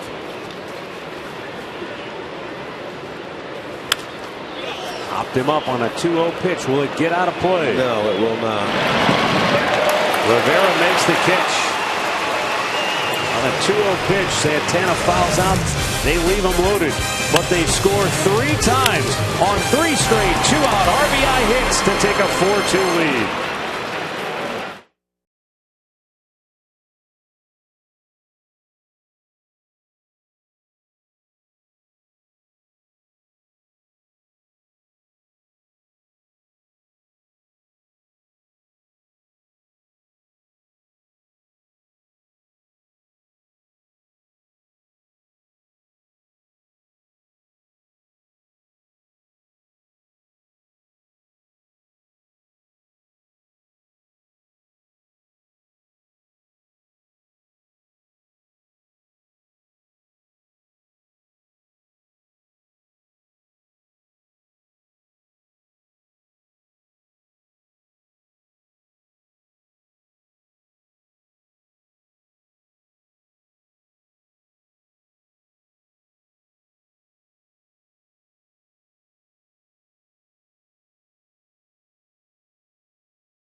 The best perks, including savings and access to Tribe Rewards. Today's Tribe Rewards TV code is GOMES.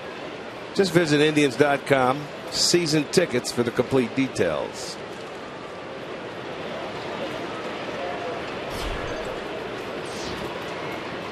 Bottom of the 5th inning, Corey Kluber working with the lead for the first time here today.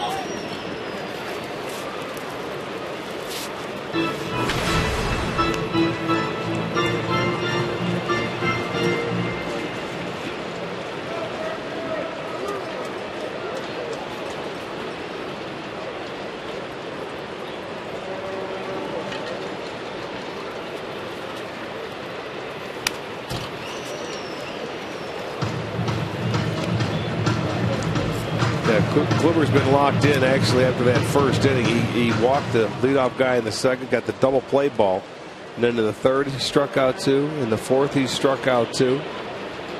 Carrasco did that last night in 4 straight innings.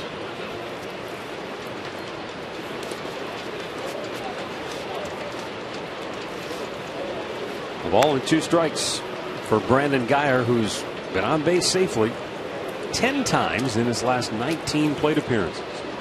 You know, the Indians, the last time they scored 5 runs for Kluber was in Seattle on May 28th, and that was his last win. Bounced up the middle. Lindor trying to cut it off. He does. Unloads in a hurry to get him 1 away.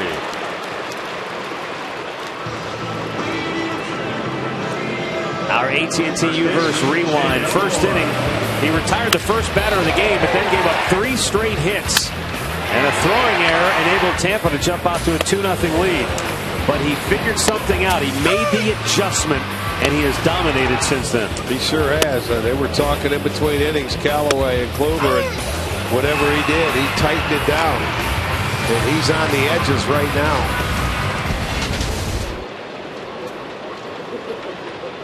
Jake Elmore grounded into a double play his first time up. In retrospect, that might be the biggest at bat of the game for Corey Kluber, because he gave up the 2 in the first, and then he comes out and walks Brandon Guyer to start the second, and you're thinking, oh man, This doesn't look good. But he gets the double play ball, and he has not allowed a Ray to reach since. You know, and we do talk about it at times, but we really don't know. You'd have to ask the players. Throughout the course of the game, you try and make an adjustment, and maybe in one out or one at bat, something clicks for you where you felt something, or, you know, whether, I don't know if it was arm slot or if you're a hit or something else, and it clicks and it just seems to go right back on and into place. I think the first inning has been one of the tougher innings for Kluber all season long. Interesting that you bring that up, because if you're Corey Kluber and you've got this body of work to lean on and experienced, and okay, this is how I was feeling 2 starts ago. This is what I remember. Another strikeout, number 6 on the day for Kluber. Matt Moore, on the other hand, making his first start in over a year today. He doesn't have that to fall back on. So when he got into a rut in that inning, he couldn't get out of it. I know it. And he's seeing things for the first time in well over a year, in 450 days. Circle K strikeout.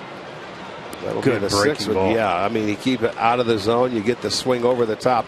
And again, it's a strikeout on a pitch out of the zone. Rene Rivera. Ground out to short. His only time up in the second.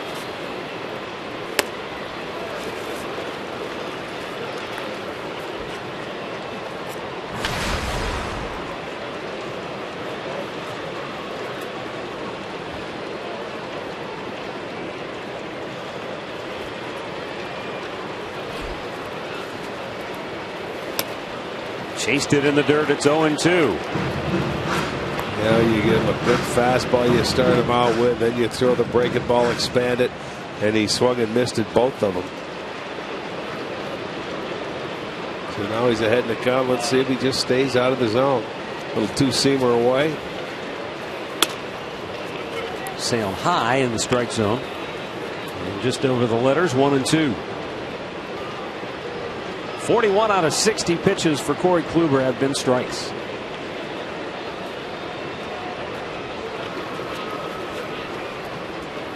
Second time through the order, Corey Kluber has been perfect, and he has retired 11 Rays hitters in a row. He has struck out 7 on the afternoon.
$15,000 fans are going to receive a Sandy Alomar jersey, which is courtesy of a Medical Mutual, on Saturday, July 11th, when the Indians will host the A's.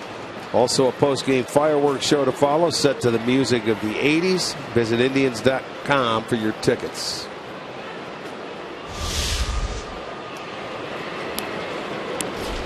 Yan Gomes will lead off the 6th for Cleveland. Steve Gelbs Came on in relief in the 5th. Will stay on to start the 6th inning.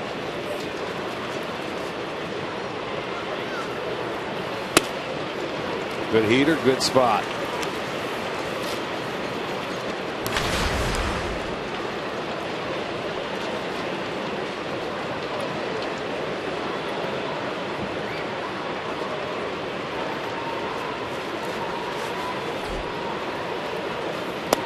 Low and away.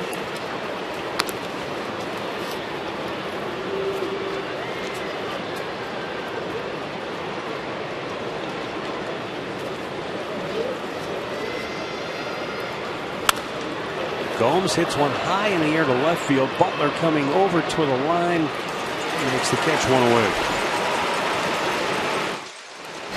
Our in-game recap brought to you by your Toyota dealers. In the 1st, Tampa jumped on Kluber. They scored 2. But then Jason Kipnis got the Indians rolling. He scored a run in the 4th. He drove in one in the 5th. And the Indians would go back to back to back with 2-out RBI singles to score 3 times and take a 4-2 lead. Boy, those 2-out singles are worth their weight in gold. You win games when you get 2-out base hits with runners in scoring position.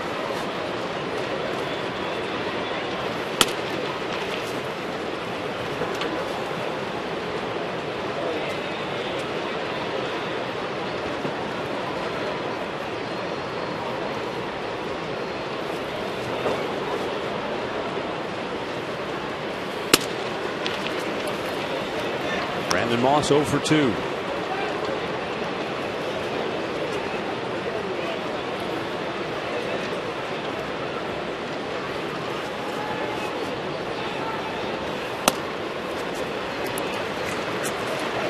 Moss draws a 1-out walk. And we'll bring up Giovanni Urshela. Just a couple of weeks, baseball's best players will gather in Cincinnati for the Midsummer Classic. Home field advantage for the World Series on the line. Our coverage of the 2015 MLB All-Star Game begins July 14th at 7 Eastern on Fox, streaming live on Fox Sports Go. Voting just about wrapping up. I think today's the final day. Urshela cuts and misses at a ball up high. It was Urshela who got the inning started in the 5th with 2 outs and got a single. A nice line drive single to right field to extend his hitting streak. With 2 outs, nobody on. It's tough to score in an inning, but the Indians did a little damage. Ended up adding 3 and retaking the lead.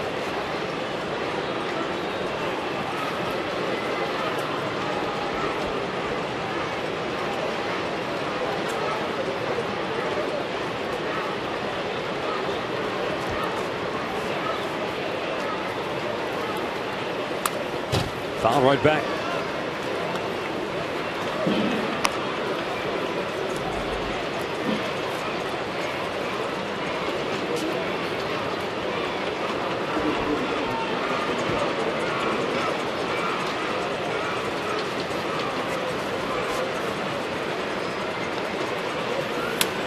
Down low.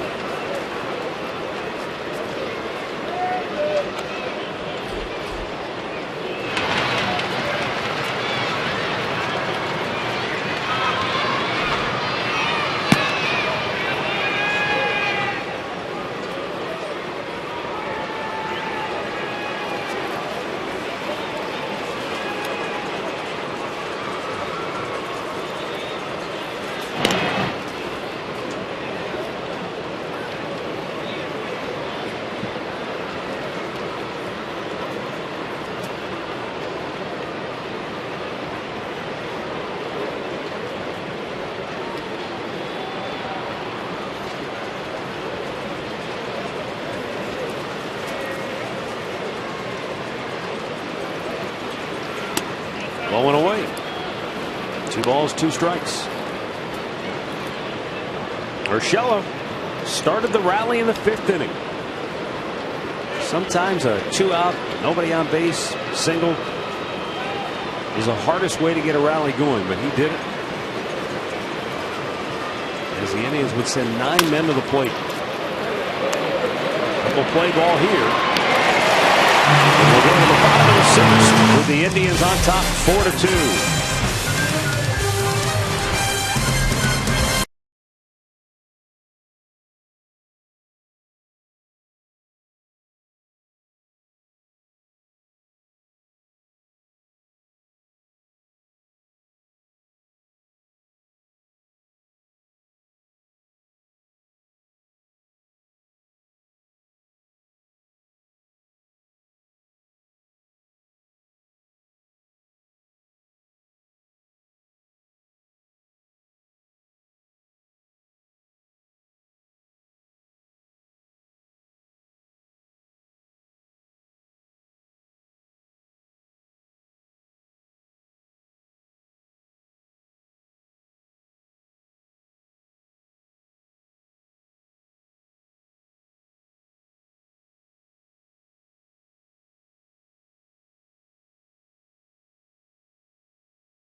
On Friday, come on out early to Progressive Field for $2 Budweiser and Bud Light cans in the right field district when the Indians will host the A's. You can get 12-ounce cans for $2 from 5 to 7. Tickets going quickly. Get them at Indians.com. From Wadsworth and Worcester, Ohio. Where's Waldo? He's got the 4th of July hat on. He's ready to go. Yes, he does. Look at his Indians hat sitting on his knee.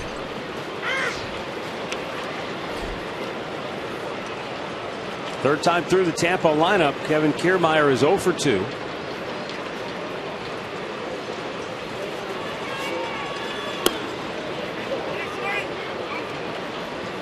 Adrian Johnson said he did not go. Now 1-1.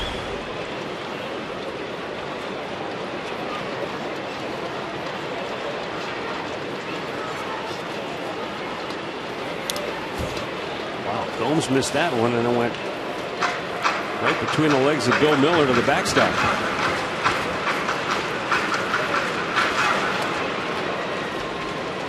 You know, we're entering the 6th inning, and we told you, this being the 4th game of that series, they entered the game with just 6 hits in this series. They only have 3 in this ball game. Well, that's 9 total, and I told you, you go back to dating back to the 1914, the fewest hits in a 4-game series is 11. That's by the Red Sox. And they were at Washington. 1961? Yeah. 2-2 pitch. All right, what do you got on the 61 Senator staff? Oh, boy, I don't know. I don't know. Might have to go to the lookup. 1961. And it was May 12th through 14th for you boys that are interested. I want to look it up. Going to what, Baseball Reference, I'm sure. Yeah.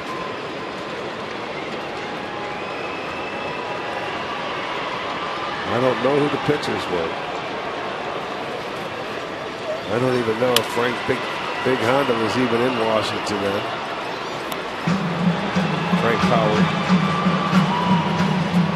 Well, that year the Red Sox were 76 and 86.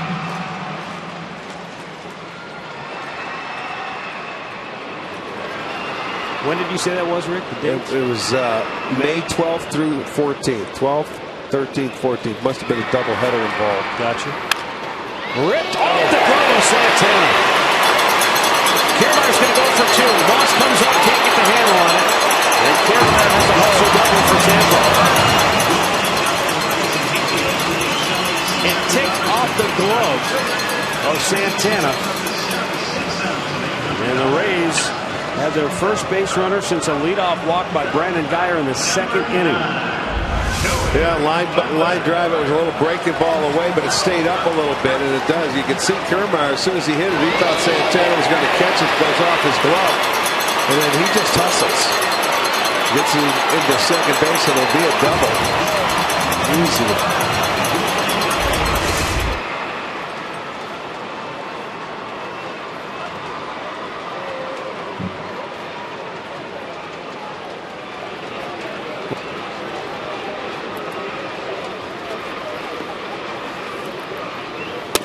Pitch in there for a strike.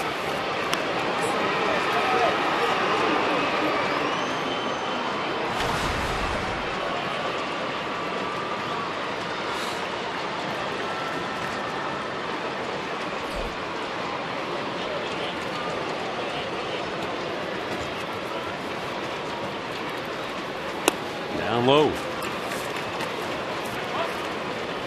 Interesting, that first pitch or two, Lindor was sort of trying to hold on Kiermaier, and then they turned back and said, no, Kip, you got to do it. He went back to shortstop. And we'll see, because Butler, he drives the ball to right center field.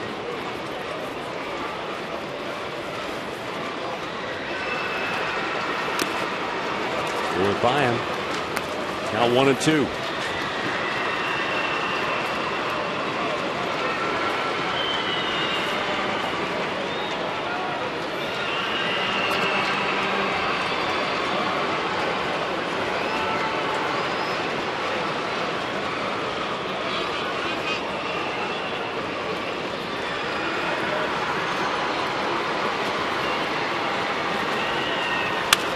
To center field. Back goes Brantley. Still going back. Makes the catch on the warning track. Kiermaier able to tag and go to third. And there's one out here in the 6th inning. Hit a long way by Butler. Gets a job done. Gets him over to third base. At this point in the ball game, a little thing, but it certainly matters, because now they have an opportunity to cut the lead to 1. Still only in the 6th inning.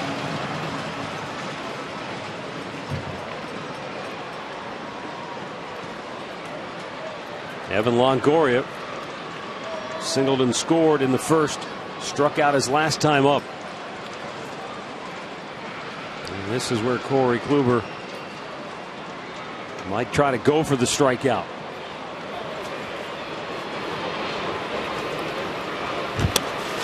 And Longoria expanding that strike zone. Chases a ball well out of the strike zone. But watch the wicked action on this pitch.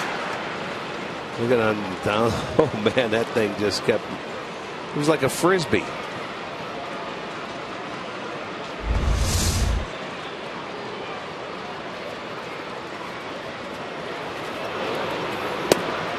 Low fastball. 1-1.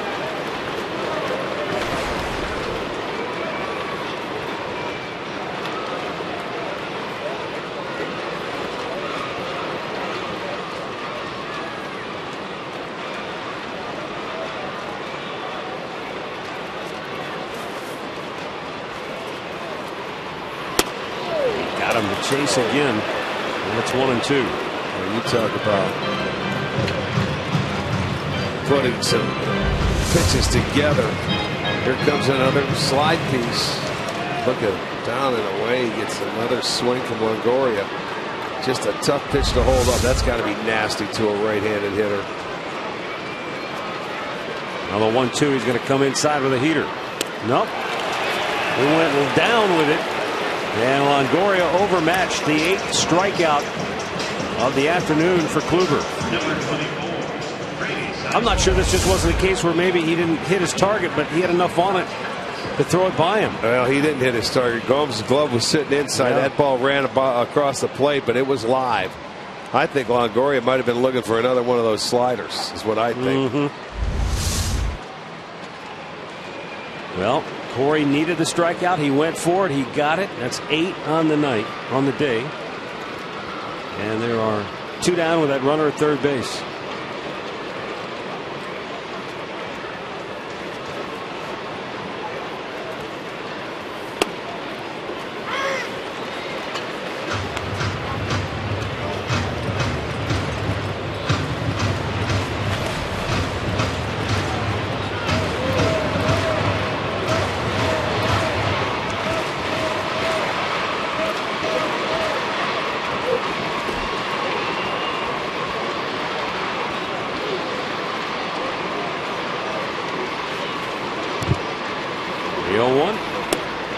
Missed inside to even the count.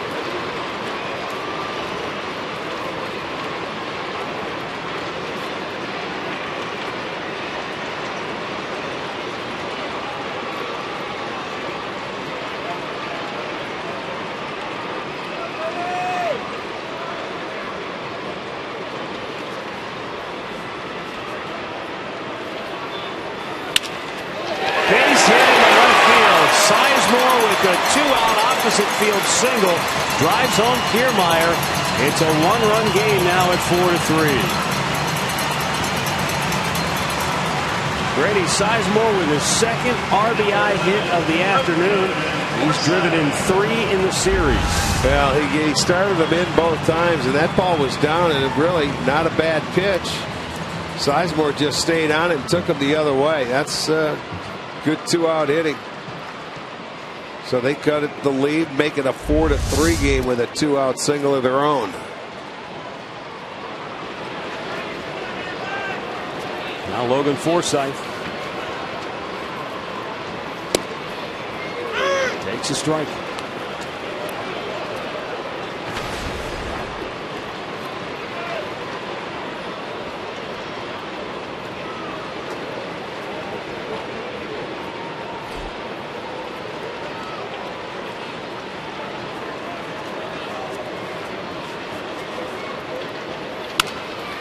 Base hit right field.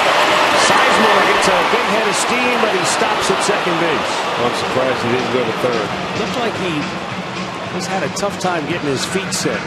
You know, it was a changeup hit in front of him. So a lot of times it's tough to go when the ball's hit in front of you. But he had the opportunity because it was hit so slowly. You don't want to get thrown out at third. You have to be 100% sure you're going to make it. But I thought he could have made it to third base. He's still in scoring position by the time Moss retrieves that ball and gets it in. Watch, he stops. He wanted to go, and then he looked back one more time. When you did it right there, you couldn't go. That mind had to be made up before you hit second base. As Dribble Cabrera will be the batter. He's 0 for 2 today. Corey Kluber had retired 11 in a row before the leadoff double by Kevin Kiermaier. Then he got 2 big outs with Kiermaier sitting on third base. And then Grady Sizemore drove him home with an RBI single. Now Forsythe with a base hit. And Tampa trying to come back and either tie it or regain the lead.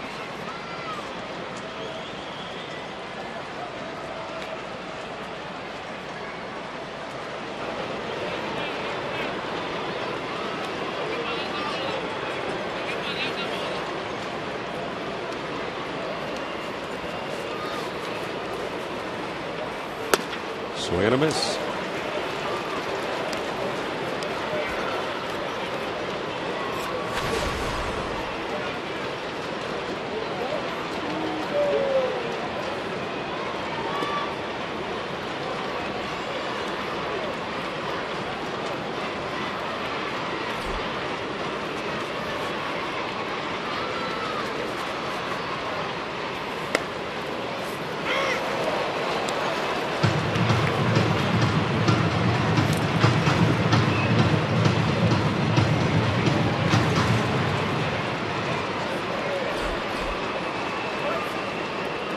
Ryan Webb getting loose now in the Cleveland bullpen.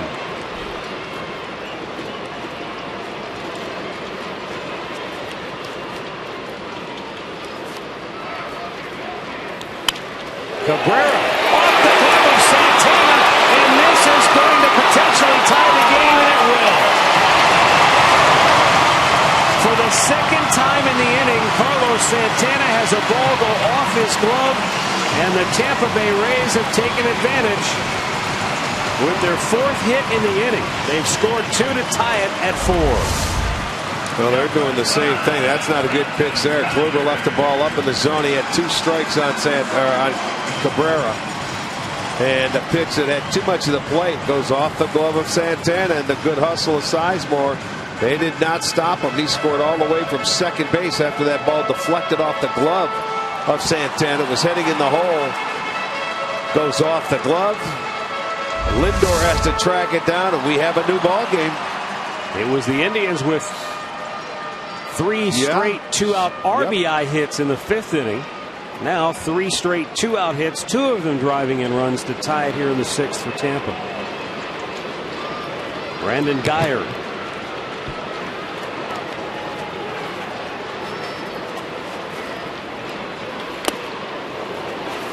That's and misses.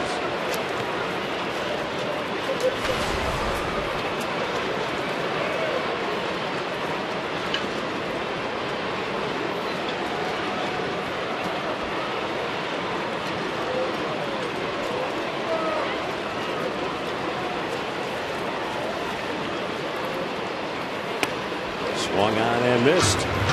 It's 0-2.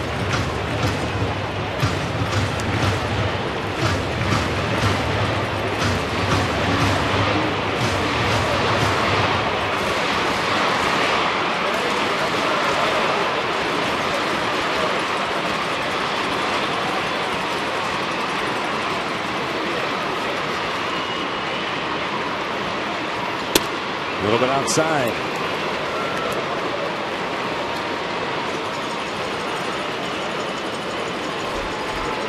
Now Webb sits down and Mark Zipchinski gets up.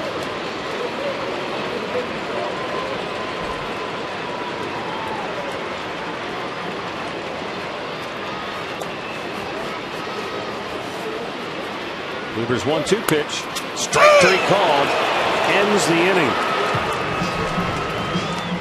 But it's the old Indians, Grady Sizemore and his dribble Cabrera, who each come through with 2-out RBI hits to tie the game at 4.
Kia. Visit mykiacleveland.com to learn more. By Levin Mattress, located in all Levin furniture and freestanding locations. And by AT&T Uverse, has more channels on the go than cable. Stay tuned for Indians Live, presented by Conrad's Tire Express and Total Car Care, coming up next here on Sports Time Ohio. Here at Tropicana Field, new ball game as we go to the 7th inning. 4-4 our score. Mike Aviles to lead off. New pitcher for Tampa. They go to a left-hander. And it's Jake McGee.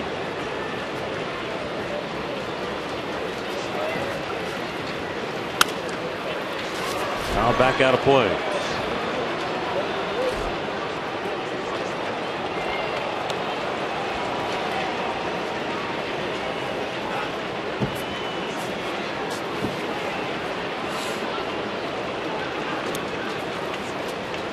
Aviles, then Jason Kipnis and Francisco Lindor here in the 7th.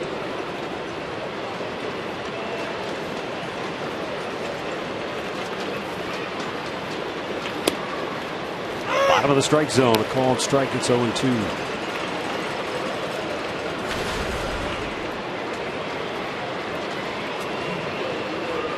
McGee, his last 13 appearances, covering 12 2/3 innings. He's not giving up a run. Aviles rung up on a borderline pitch. He thought it was a ball. Bill Miller. All strike 3.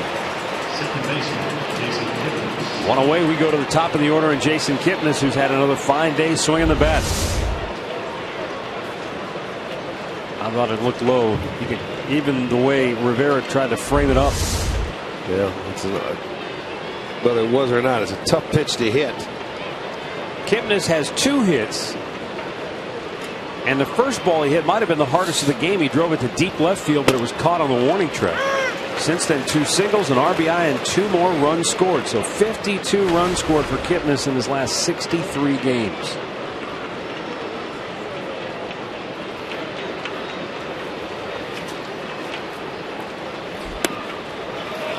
'31 multi-hit efforts on the year.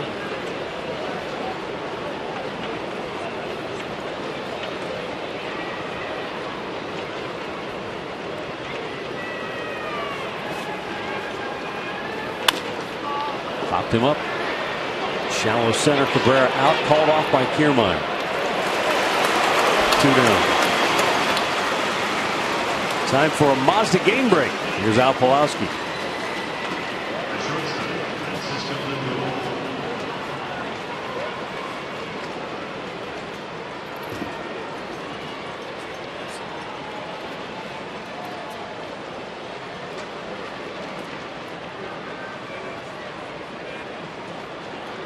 All right, thanks, Al. Francisco Lindor, 2 hits on the day. Swings at the first pitch and fouls it off to the right.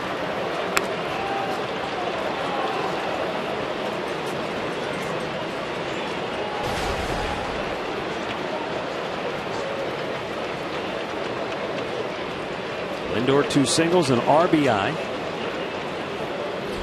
But stranded at third twice.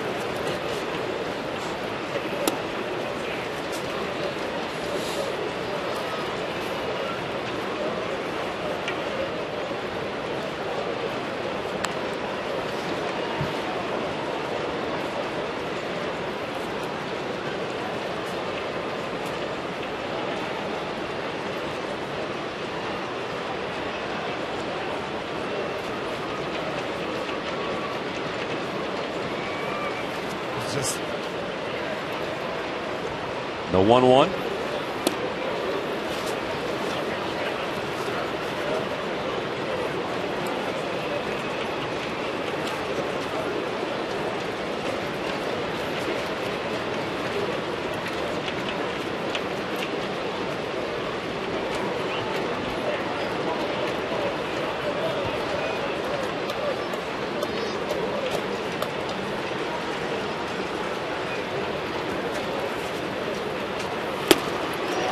By him. Well, he didn't mess around right there. He was down in the count 2-1. He came back and said, here's a fastball, hit it. Well, it's the first time we've seen McGee in the series, and Kevin Cash is looking for some help from his bullpen because they've been no help thus far. The Indians have really tattooed the Rays relief corps in the first 3 games of the series.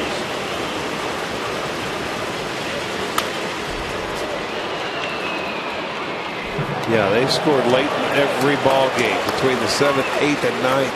They scored 3 off the bullpen last night. Night before, they scored 5 off the Rays bullpen. Yeah, I think the 8th inning has been their magic inning. I think they've scored 6 runs in the 8th. And 5 runs off the bullpen in the first game of the series.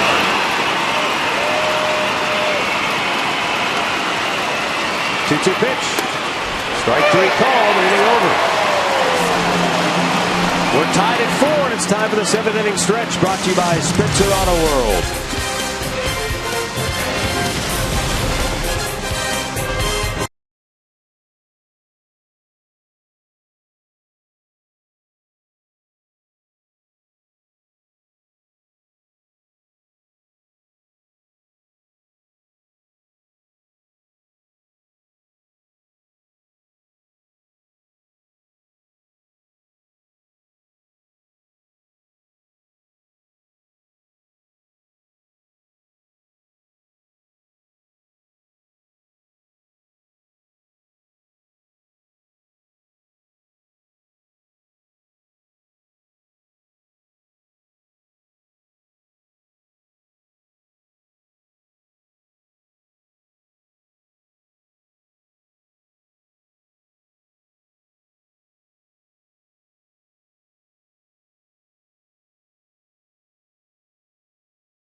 Think he's really security?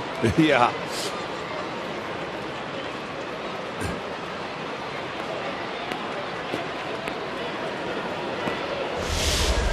Jake Elmore will lead it off for Tampa. He's 0 for 2.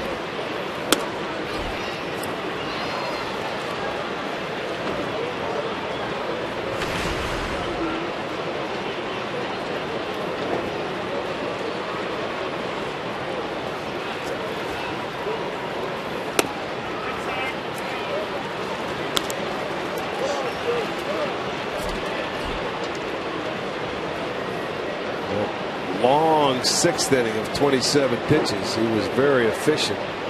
Although even though they did score and he had 27 pitches, he struck out 2 in the last 4 innings. Same thing Carrasco did last night.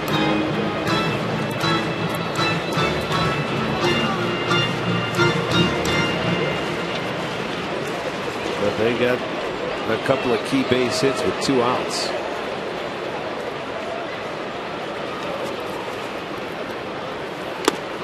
Swing and a miss, 2-2. Well, with their 7 hits so far today,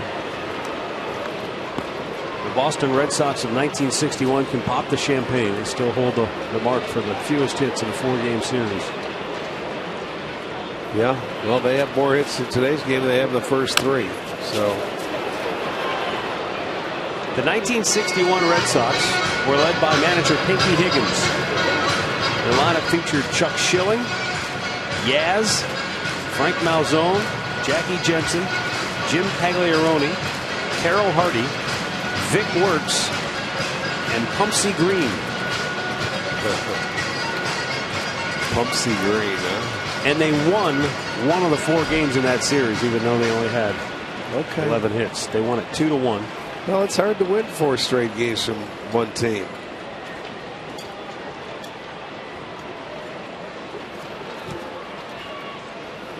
Swinging a foul, got a piece of Gomes on that foul tip. Guess how they got their 2 runs in that game? Error. Well,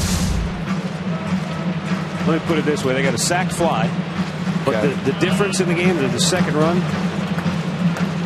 Bill Monbouquet, the pitcher with the bases loaded, drew a walk. The pitcher drew a walk. Bases loaded walk to the pitcher. Help your own cause, baby.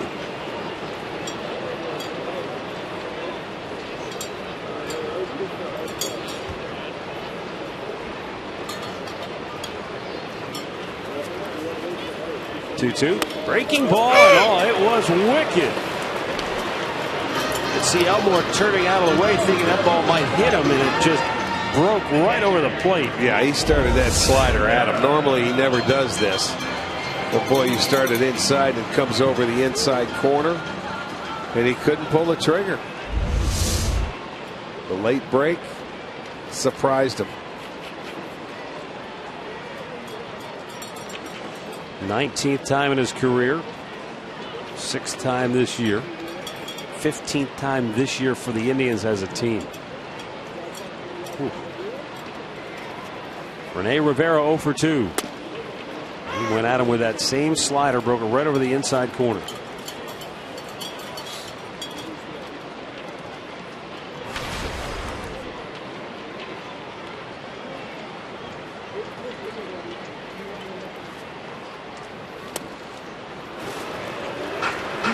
Time quickly 0-2. Well, the Indians, you give them 10 more strikeouts today as a team, and they have 719 on the year. Next closest team is Tampa with 671. Rivera chops it foul.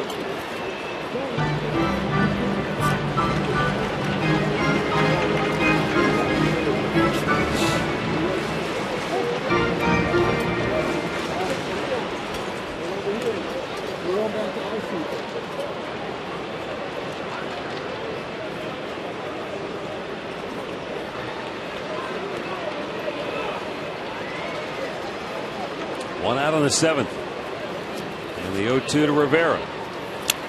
Number 11 for Corey Kluber. He got him to chase one in the dirt. And there are 2 down on the 7th. Another pitch out of the zone, and another pitch he gets Rivera to chase and swing at. So out number 2 here in the 7th. Mike Proctor tells me that Corey Kluber in his career 10-0 when he strikes out 10 or more. This will be his 100th pitch of the afternoon. Kevin Kiermaier is 1 for 3. His double in the 6th inning, his only hit in the series, 1 for 15. But that double sparked a rally in which the Rays scored twice in the 6th to come back and tie the game at 4. Now he's going to try to bloop one into right field. Moss running in, dives, makes a tremendous catch, and then he hit the turf hard and hung on. Wow, a sensational play by Brandon Moss, who got a great jump on it. Then the only question, could he hang on when he crashed to the turf? Indeed he did.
By authority of the Cleveland Indians and may not be reproduced or retransmitted in any form.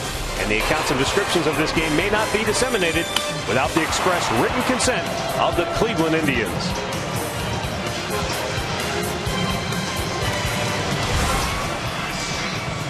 This afternoon, following Indians Live, Bruce Drennan will be talking with you about today's Indians game, NBA free agency, and the biggest stories in sports. Drennan Live here on Sports Time Ohio. And don't forget to stay tuned for Indians Live, presented by Conrad's Tire Express and Total Car Care, coming your way right after the ball game. For the Indians here in the 8th inning, it will be Brantley, Murphy, and Santana as Tampa goes back to their bullpen once again. Jake McGee, a 1-2-3 7th inning. Now Brad Boxberger on the pitch here in the 8th.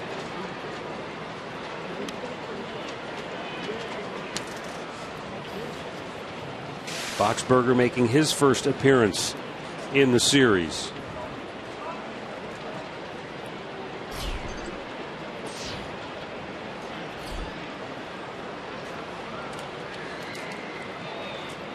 Michael Brantley has hit in 8 straight games now. More importantly, he has been the Indians' best hitter with runners in scoring position. 347 average coming into today.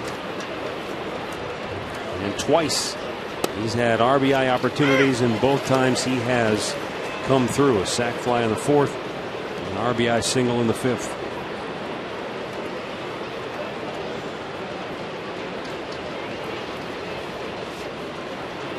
Like another changeup from his grip in that glove. It was. Pull him off the bag with a throw, but Brantley's retired, one away. As promised earlier, it's Miller time, brought to you by Miller Lite. There were 2 out, bases empty in the 5th.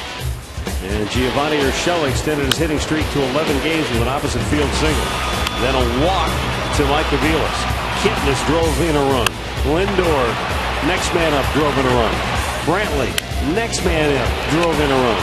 3 straight 2-out RBI hits, and the Indians plated 3 runs in the 5th to take, at that time, a 4-2 lead. But give Tampa credit. This one looked like maybe they were going back to their old ways.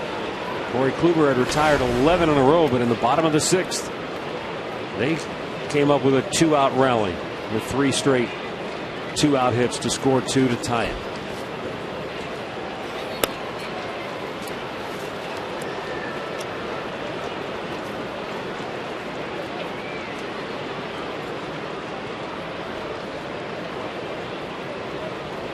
Murphy reached on catcher's interference when he pinch hit in the 5th to load the bases with 2 outs, but then Santana fouled out on a 2-0 pitch to the catcher, and that ended the inning, ended the threat. The Indians have not threatened really since. Only had 1 base run.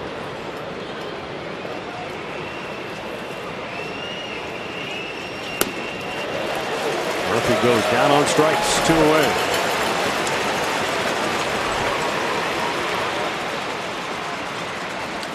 Go down to Andre, who has more on the Tribe's offensive approach with runners in scoring position. Yeah, Ty Berkelio said, look, the month of June is over. And he says, really, when you look at it, he had a lot of guys that were pressing, especially with runners in scoring position. He said he just tried to talk to them to calm their nerves and get them focused on just their approach and the process. Don't worry about guys being on base. He also said, hey, hitting is contagious, and sometimes not hitting can be contagious as well. And we found that out in June. Yeah, and all you have to do is look across the diamond. Yep. Well, that's true. You get into certain situations, and the Indians have had one this year with bases loaded, and it's almost like they can't buy a hit. And it sure is contagious when you hit and when you don't. Starts creeping into the mind. Well, good pitching and defense can only carry you so far. Tampa was in first place, but they've lost 4 in a row, 8 out of 10. All because their offense is just completely. They didn't have a juggernaut offense to begin with, but it's completely vanished. Yeah, out of those 10 games, 4 times it was 0-1 run out of those last 10.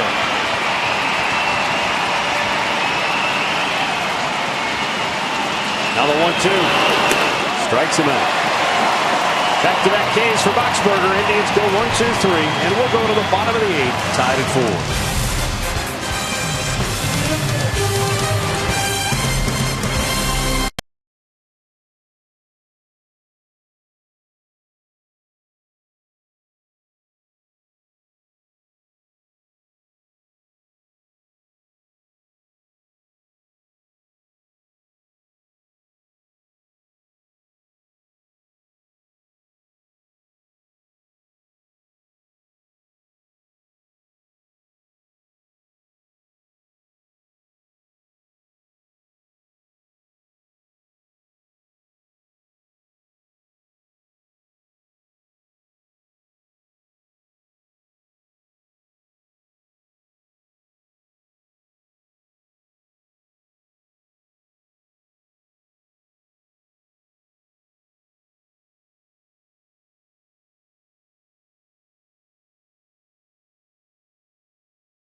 Welcome back. Bottom half of the 8th inning.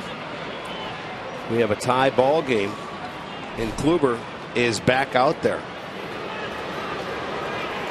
Corey Kluber, 11 punch outs in the game to this point. Has allowed 7 hits, has walked 1. Indians with double barrel action in the bullpen.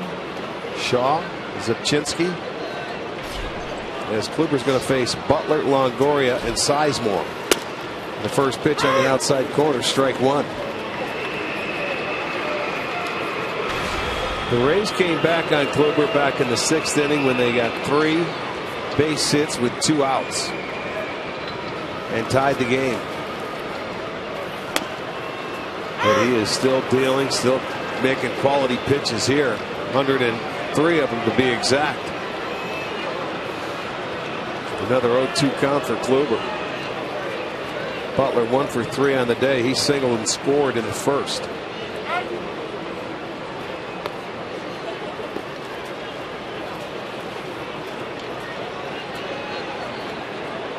Indians looking to sweep a 4-game series here in Tampa, and the Rays trying to stop them before they head out on the road where they play very well.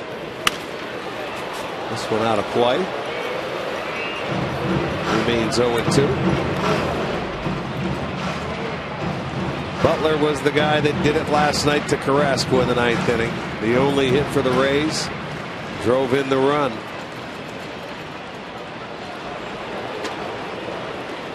They came back today with a little energy. Maybe because they were not no hit. Kluber on the 0-2 pitch. Bounces one. They asked quickly. He did not go. Ball out in front of the plate. Gomes did a nice job of blocking this, keeping it in front of him. Bill Miller, I give him credit. He checked early, but he was able to check. Those hands wanted to go. He kept it back.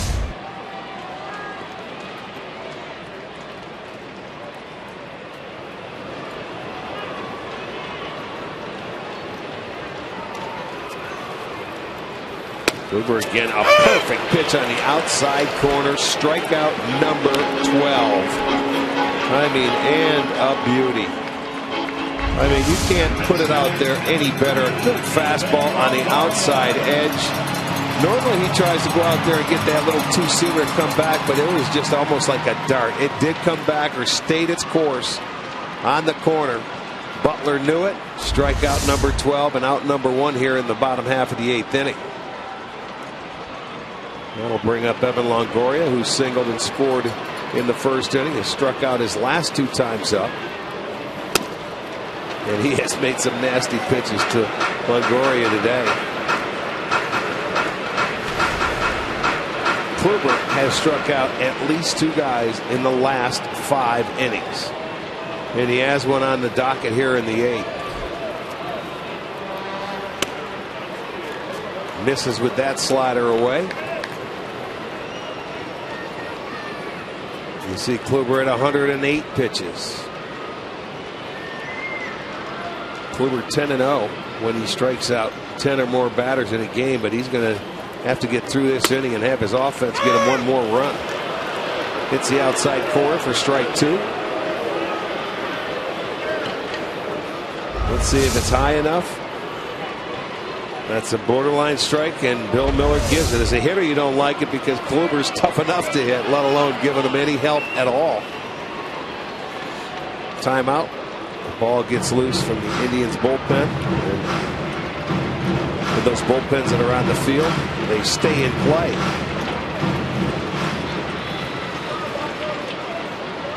So a chance for his 13th strikeout here on a 1-2 count to Longoria.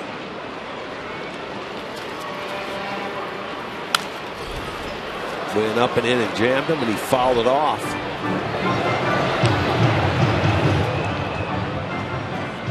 When you look at Kluber's 110 pitches, 81 strikes and just 29 balls. That is unbelievable.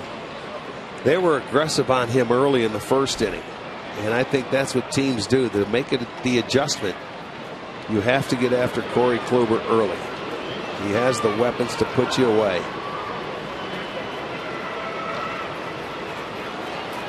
Longoria steps out. And we'll try it again on another 1-2 pitch for Kluber.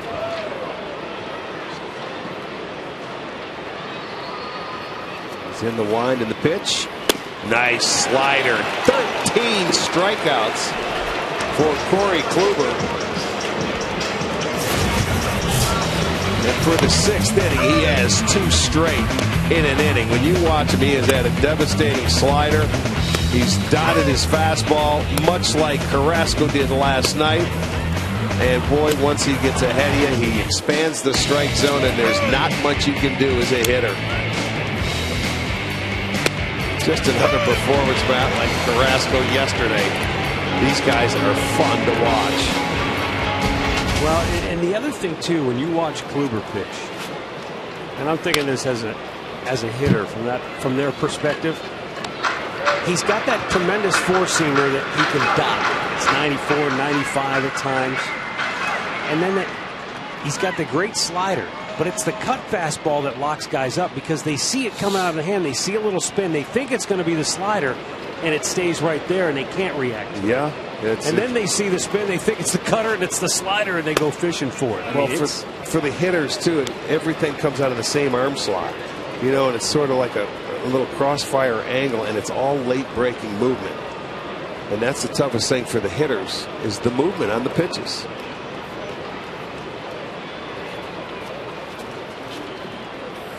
Brady Sizemore's had a heck of a day, though, with 2 big RBI hits for Tampa. Wait, Kluber still locked in, still throwing the ball very well.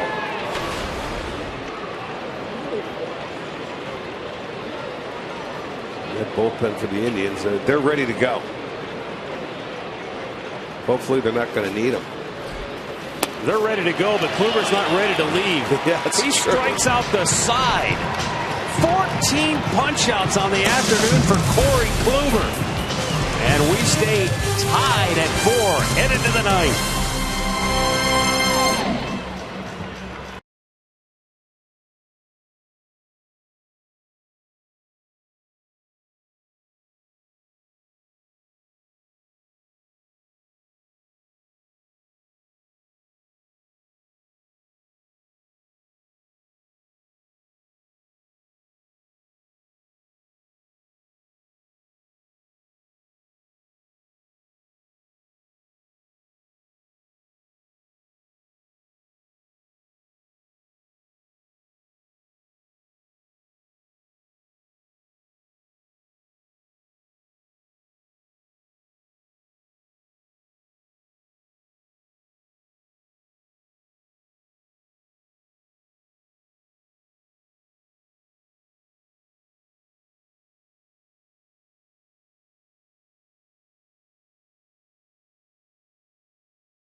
Sports Time Ohio on Fox Sports. It'll be the Indians and Pirates at 1:30. Andy Salazar and Garrett Cole match up. Indians Live starts our coverage at 1 o'clock. Then it's the Women's World Cup final on Fox. And Fox Sports Go as the United States plays Japan. Coverage there starts at 5 and the game kicks off at 7.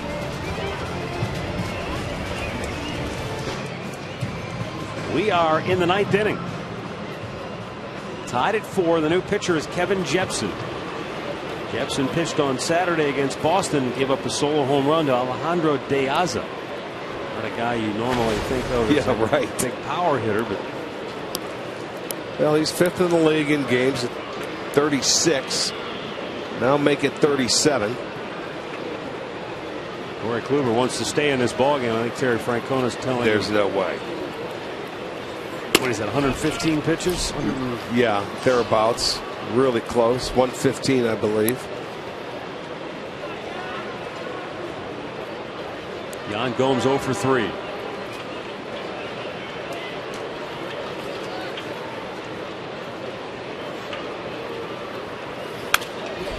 Popped up foul, back out of play. Well, we'll see if the Indians offense can push one across the board here. Last time they scored was the 5th inning when they had 3 consecutive RBI singles. All 6 of their hits came in the 4th and 5th innings. Yeah, and that 5th inning, they started the rally with 2 outs and nobody on.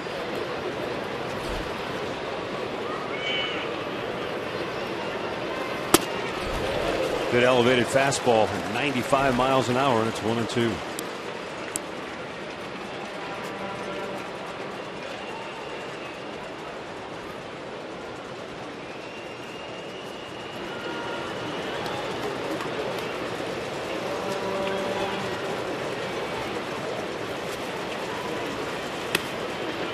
Get on the chase, but Gomes says no.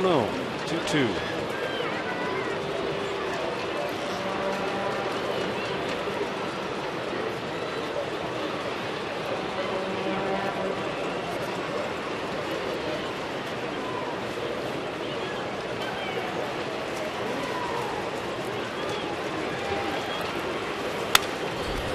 Back out of play.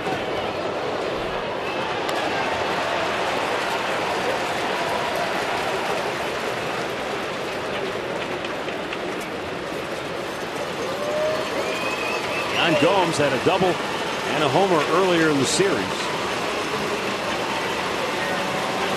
In the opener, part of a 3-for-5 effort. There's the 2-2. Come right back. They wanted that fastball away, and Jepsen left it to the middle. Enabled Gomes to foul it off, and of course it is up in the strike zone, and Gomes is a good low ball hitter. Gomes' home run in the series opener came off Kirby Yates, who gave up a home run in each of his first 2 appearances in the series and then was demoted to the minors. Now the 2-2. Foul back, put it back for Gomes to start. You see that ball, you have to get after it, but it's a pitch that it's awfully tough to hit. You can't get your hands on top of it.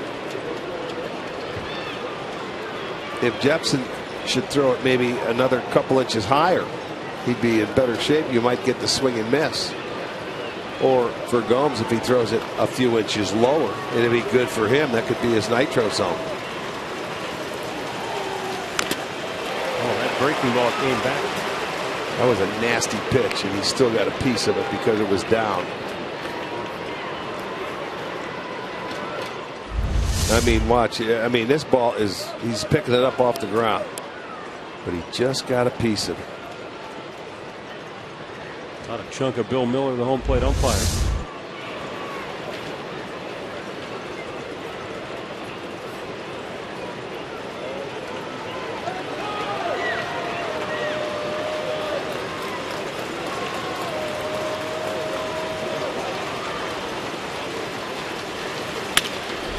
Line drive to center field for a base hit by Gomes. Beautiful at bat.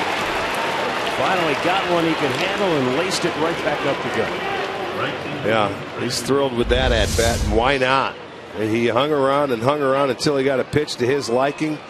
That was down a little bit more. It was out over the plate. It gave him some swinging room, and he had a line drive to center field. So the 7th hit now for the Indians, and they have their leadoff man aboard here in the 8th. Or, excuse me, the 9th.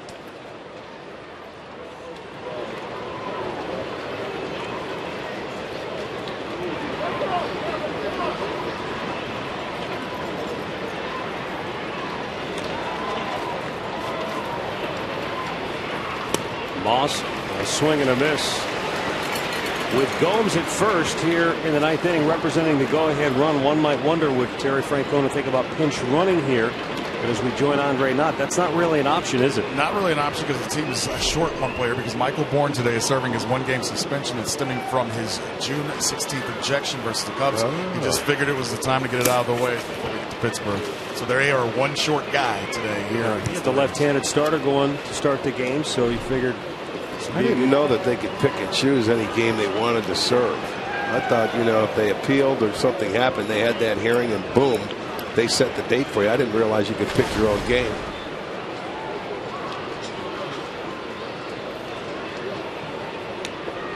Yeah, it all comes down to if you choose to appeal it and then you decide I'm going to drop the appeal, then you serve it. Okay. Moss has a high fly ball, well hit, deep left field. Butler back on the track. He's at the wall and makes the catch right in front of the fence. And back to first goes Gomes. Gomes. Man, Brandon Moss. He's had a number of those this year where he gets into one opposite field.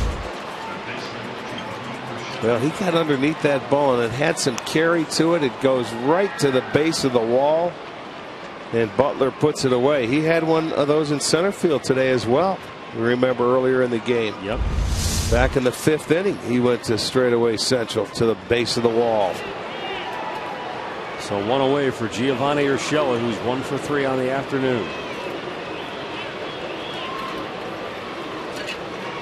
Tampa Bay's outfielder goes to the no double. They had played deep enough to begin with. No doubles defense puts them almost directly in front of the warning track. Maybe a few strides in front. Urshela takes a breaking ball for a strike. He's hit in 11 straight games now with his single in the 5th. He does not have a multi-hit game during his streak. But if ever he was going to pick a time to get a multi-hit game, this would be it.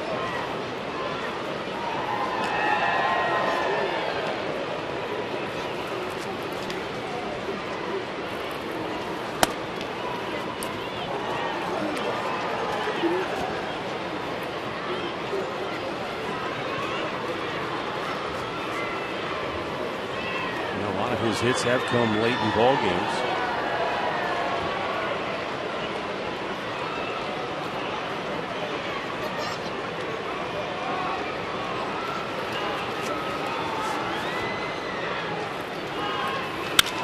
And a liner right at the second baseman Forsythe. Double play ends the inning.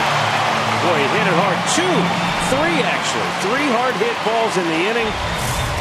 But Tampa Bay gets out, and we'll go to the bottom of the 9th, still tied.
Looking back at our keys to the game, brought to you by Wayside Furniture. Run support for Kluber. They got him 4, second most that he's had in any start this year. Keep the train rolling. Wow. Starting pitchers have been just incredible in this 4-game series. But as we go to the bottom of the 9th, Tribe will turn it to the bullpen. Brian Shaw will face 4 of the 5, 6, and 7 hitters for Tampa.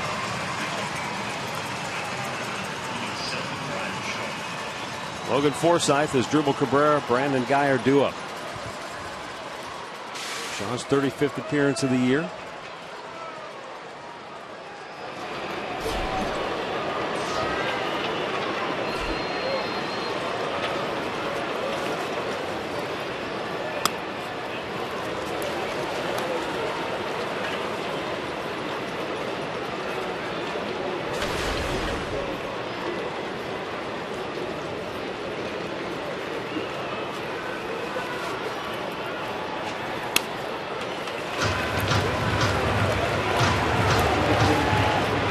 No strikes. Mark Zubchinski up in the Tribe pen.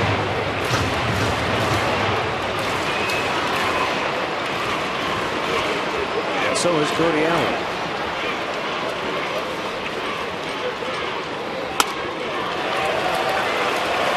Three 3-0.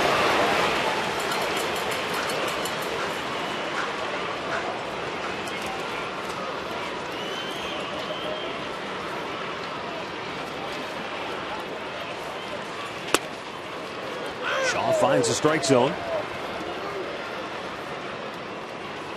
Forsythe singled in that 6th inning, and that snapped an 0 for 14 slump for him.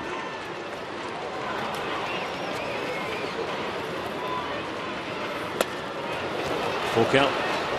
Comes right back into the count now.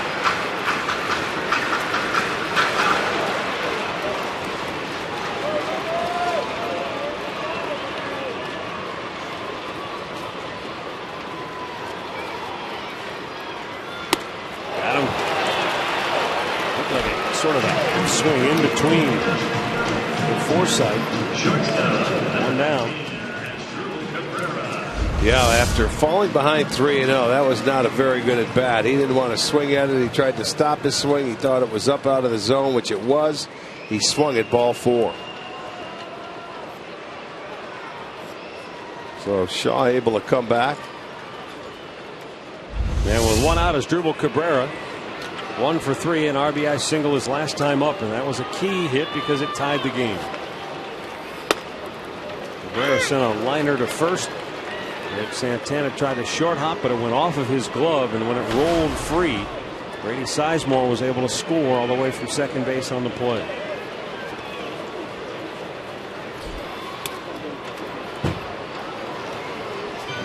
One on Cabrera.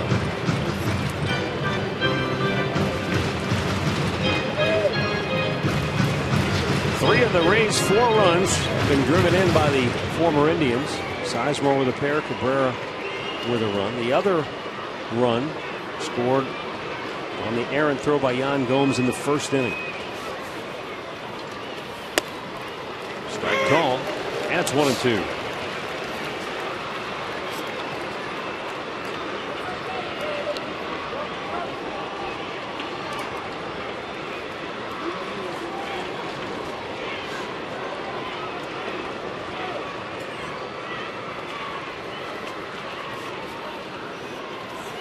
Swung on and missed. He strikes him out. And that is 5 consecutive Rays hitters who have struck out, all swinging.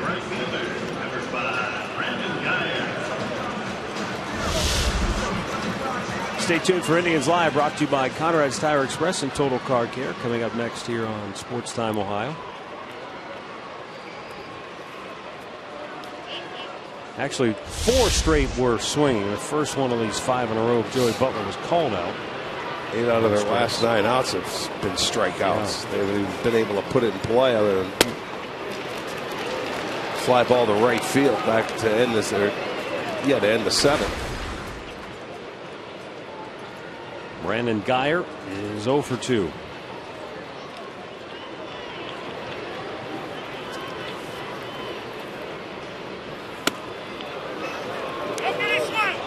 Did not go, says Doug Eddings down at first.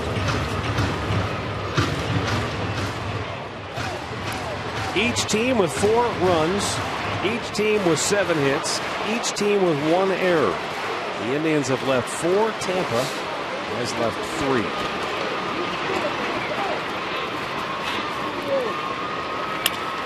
To center field, Brantley.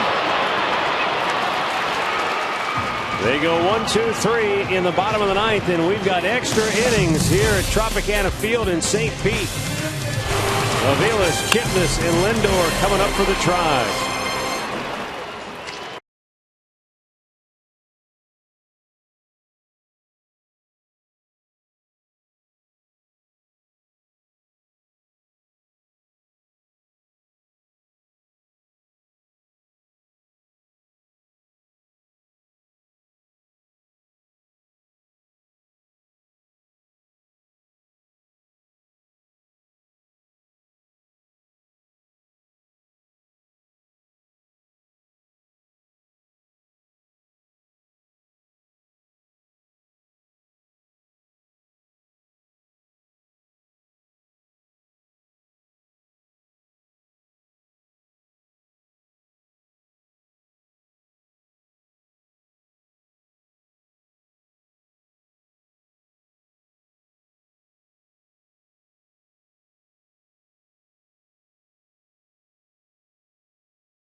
Extra innings are presented by Jack Link's Beef Jerky. All season long, Jack Link's, feed your wild side.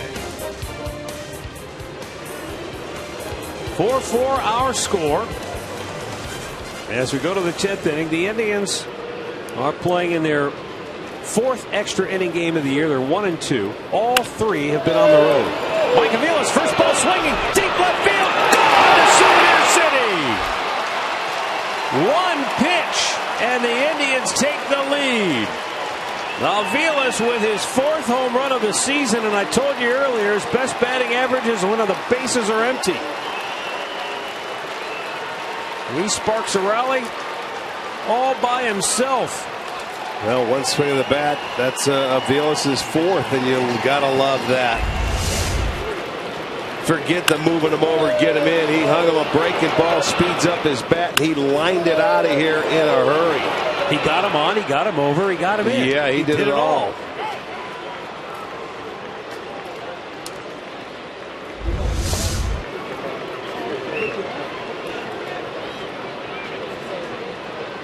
So the Indians in their 4th extra inning game of the season, all on the road.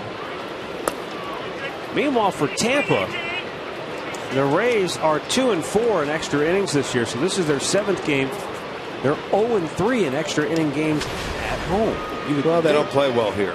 Yeah, well, that's true. You know, they play better. They play better on the road than they do at home. A lot better. They're 21-12 on the road. They can't wait to get back out there. Well, they're leaving after this one, headed to New York. Jason Kipnis 2 for 4 today. A couple of singles, an RBI, 2 runs scored.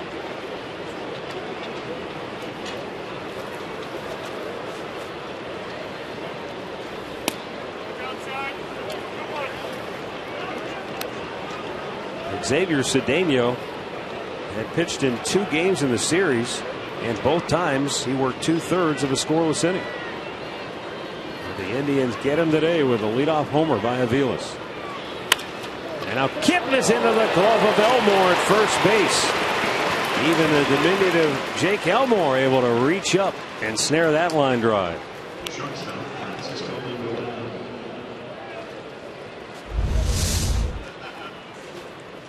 Ball hit right on the nose. Kipnis looking for another 3-hit game, but taken away by Elmore.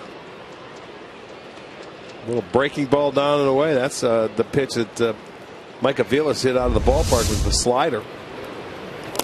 This happened to be the first one, get me over slider, and he got it over the fence.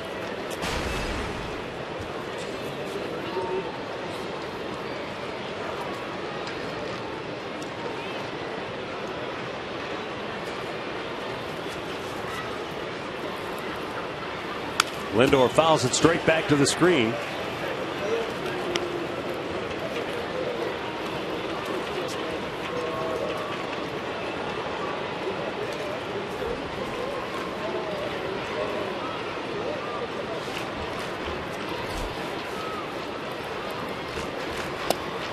Good breaking ball, just hung over the outside corner and then dropped down at the last moment. 1-2.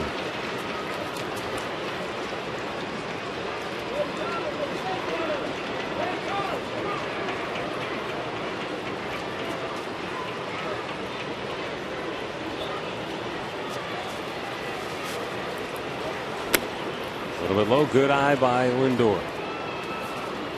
Mike Aviles with the go-ahead home run. Tribe's first home run of the game, but they have used the home run all series long.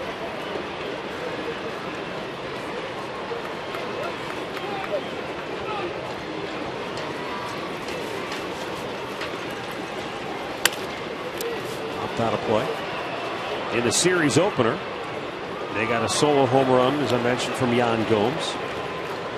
In game 2, it was all homer power. Solo homer by Kipnis, 3-run shot by Urshela, and a 2-run homer by Murphy. And then last night, it was the 3-run homer by Brandon Moss. Yeah. You know, the 3-run home run that Urshela hit stopped a string of 8 consecutive solo homers. And then they mixed in another one with Moss, and then Murphy hit a 2-runner. Those are nice. But I'll take this solo shot here at the top half of the inning when we're tied.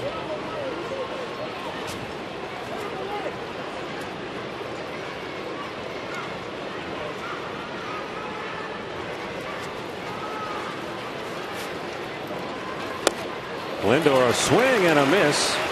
2 down. That's 9 strikeouts to lead the Rays pitchers. Just one more, and everyone wins 8-6 inning subs from Subway, courtesy of Kenny's Furniture.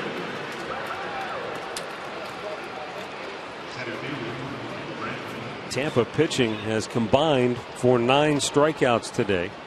Corey Kluber struck out 14 himself.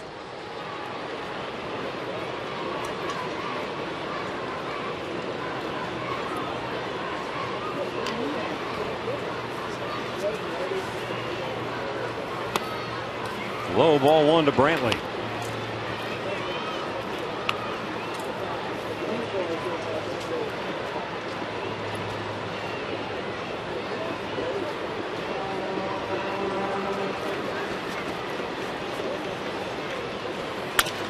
Back up the middle. Cabrera cuts it off from the outfield grass, throws him out. It's Cody Allen time in St. Pete, thanks to Mike Aviles, who socks one out of here to give the Indians a 1-run lead.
Mike Aviles' home run as the Indians in front.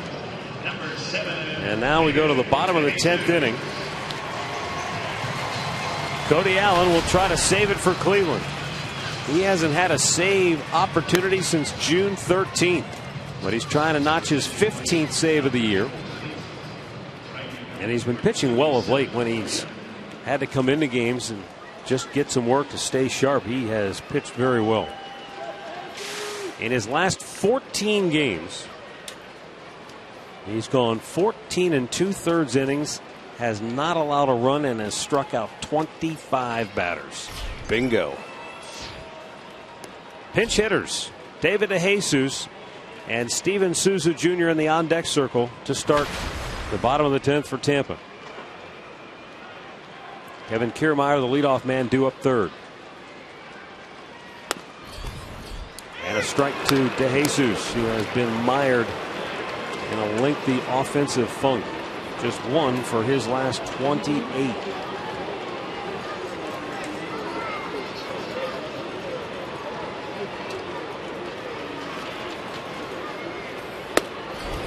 And Allen eating him up with a 95-mile-an-hour fastball.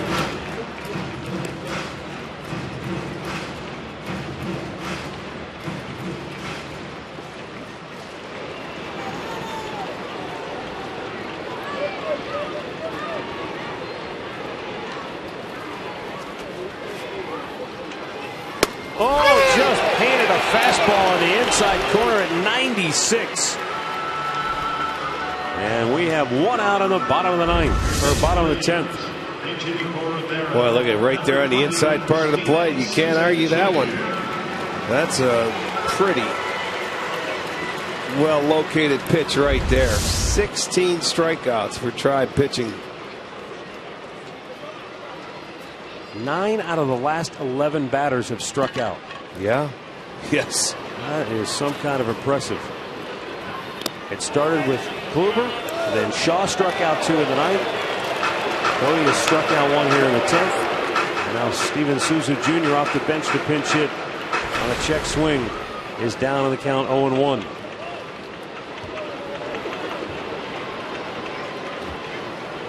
Even with Souza's struggles, he's a dangerous hitter. Got tremendous power. Though he's hitless in his last 23 at bats. Breaking ball took on.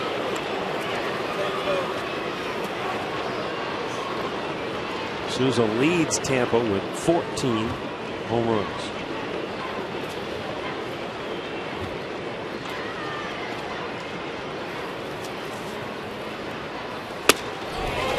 .96. And that looks like I had a vapor trail coming off of it.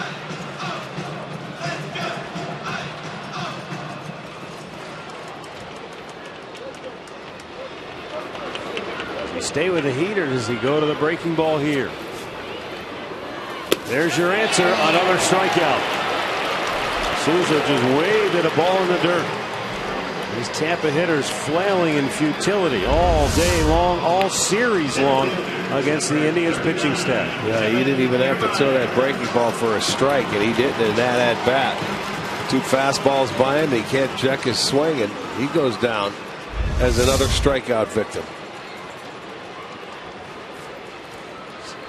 10 out of the last 12 have been the last victims. 8 innings. 2 Tampa Bay Rays have gone down swinging. At least, yeah. At least 2 in every inning. Now Kevin Kiermaier might be the only guy that hasn't struck out today, and yeah, he's the only guy that has not been a strikeout victim. He is 1 for 4. He doubled and scored in the 6th.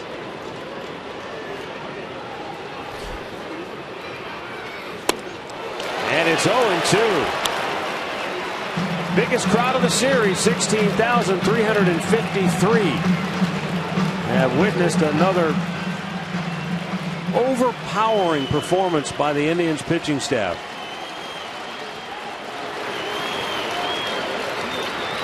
The 0-2, check swing, he went around and ends the game.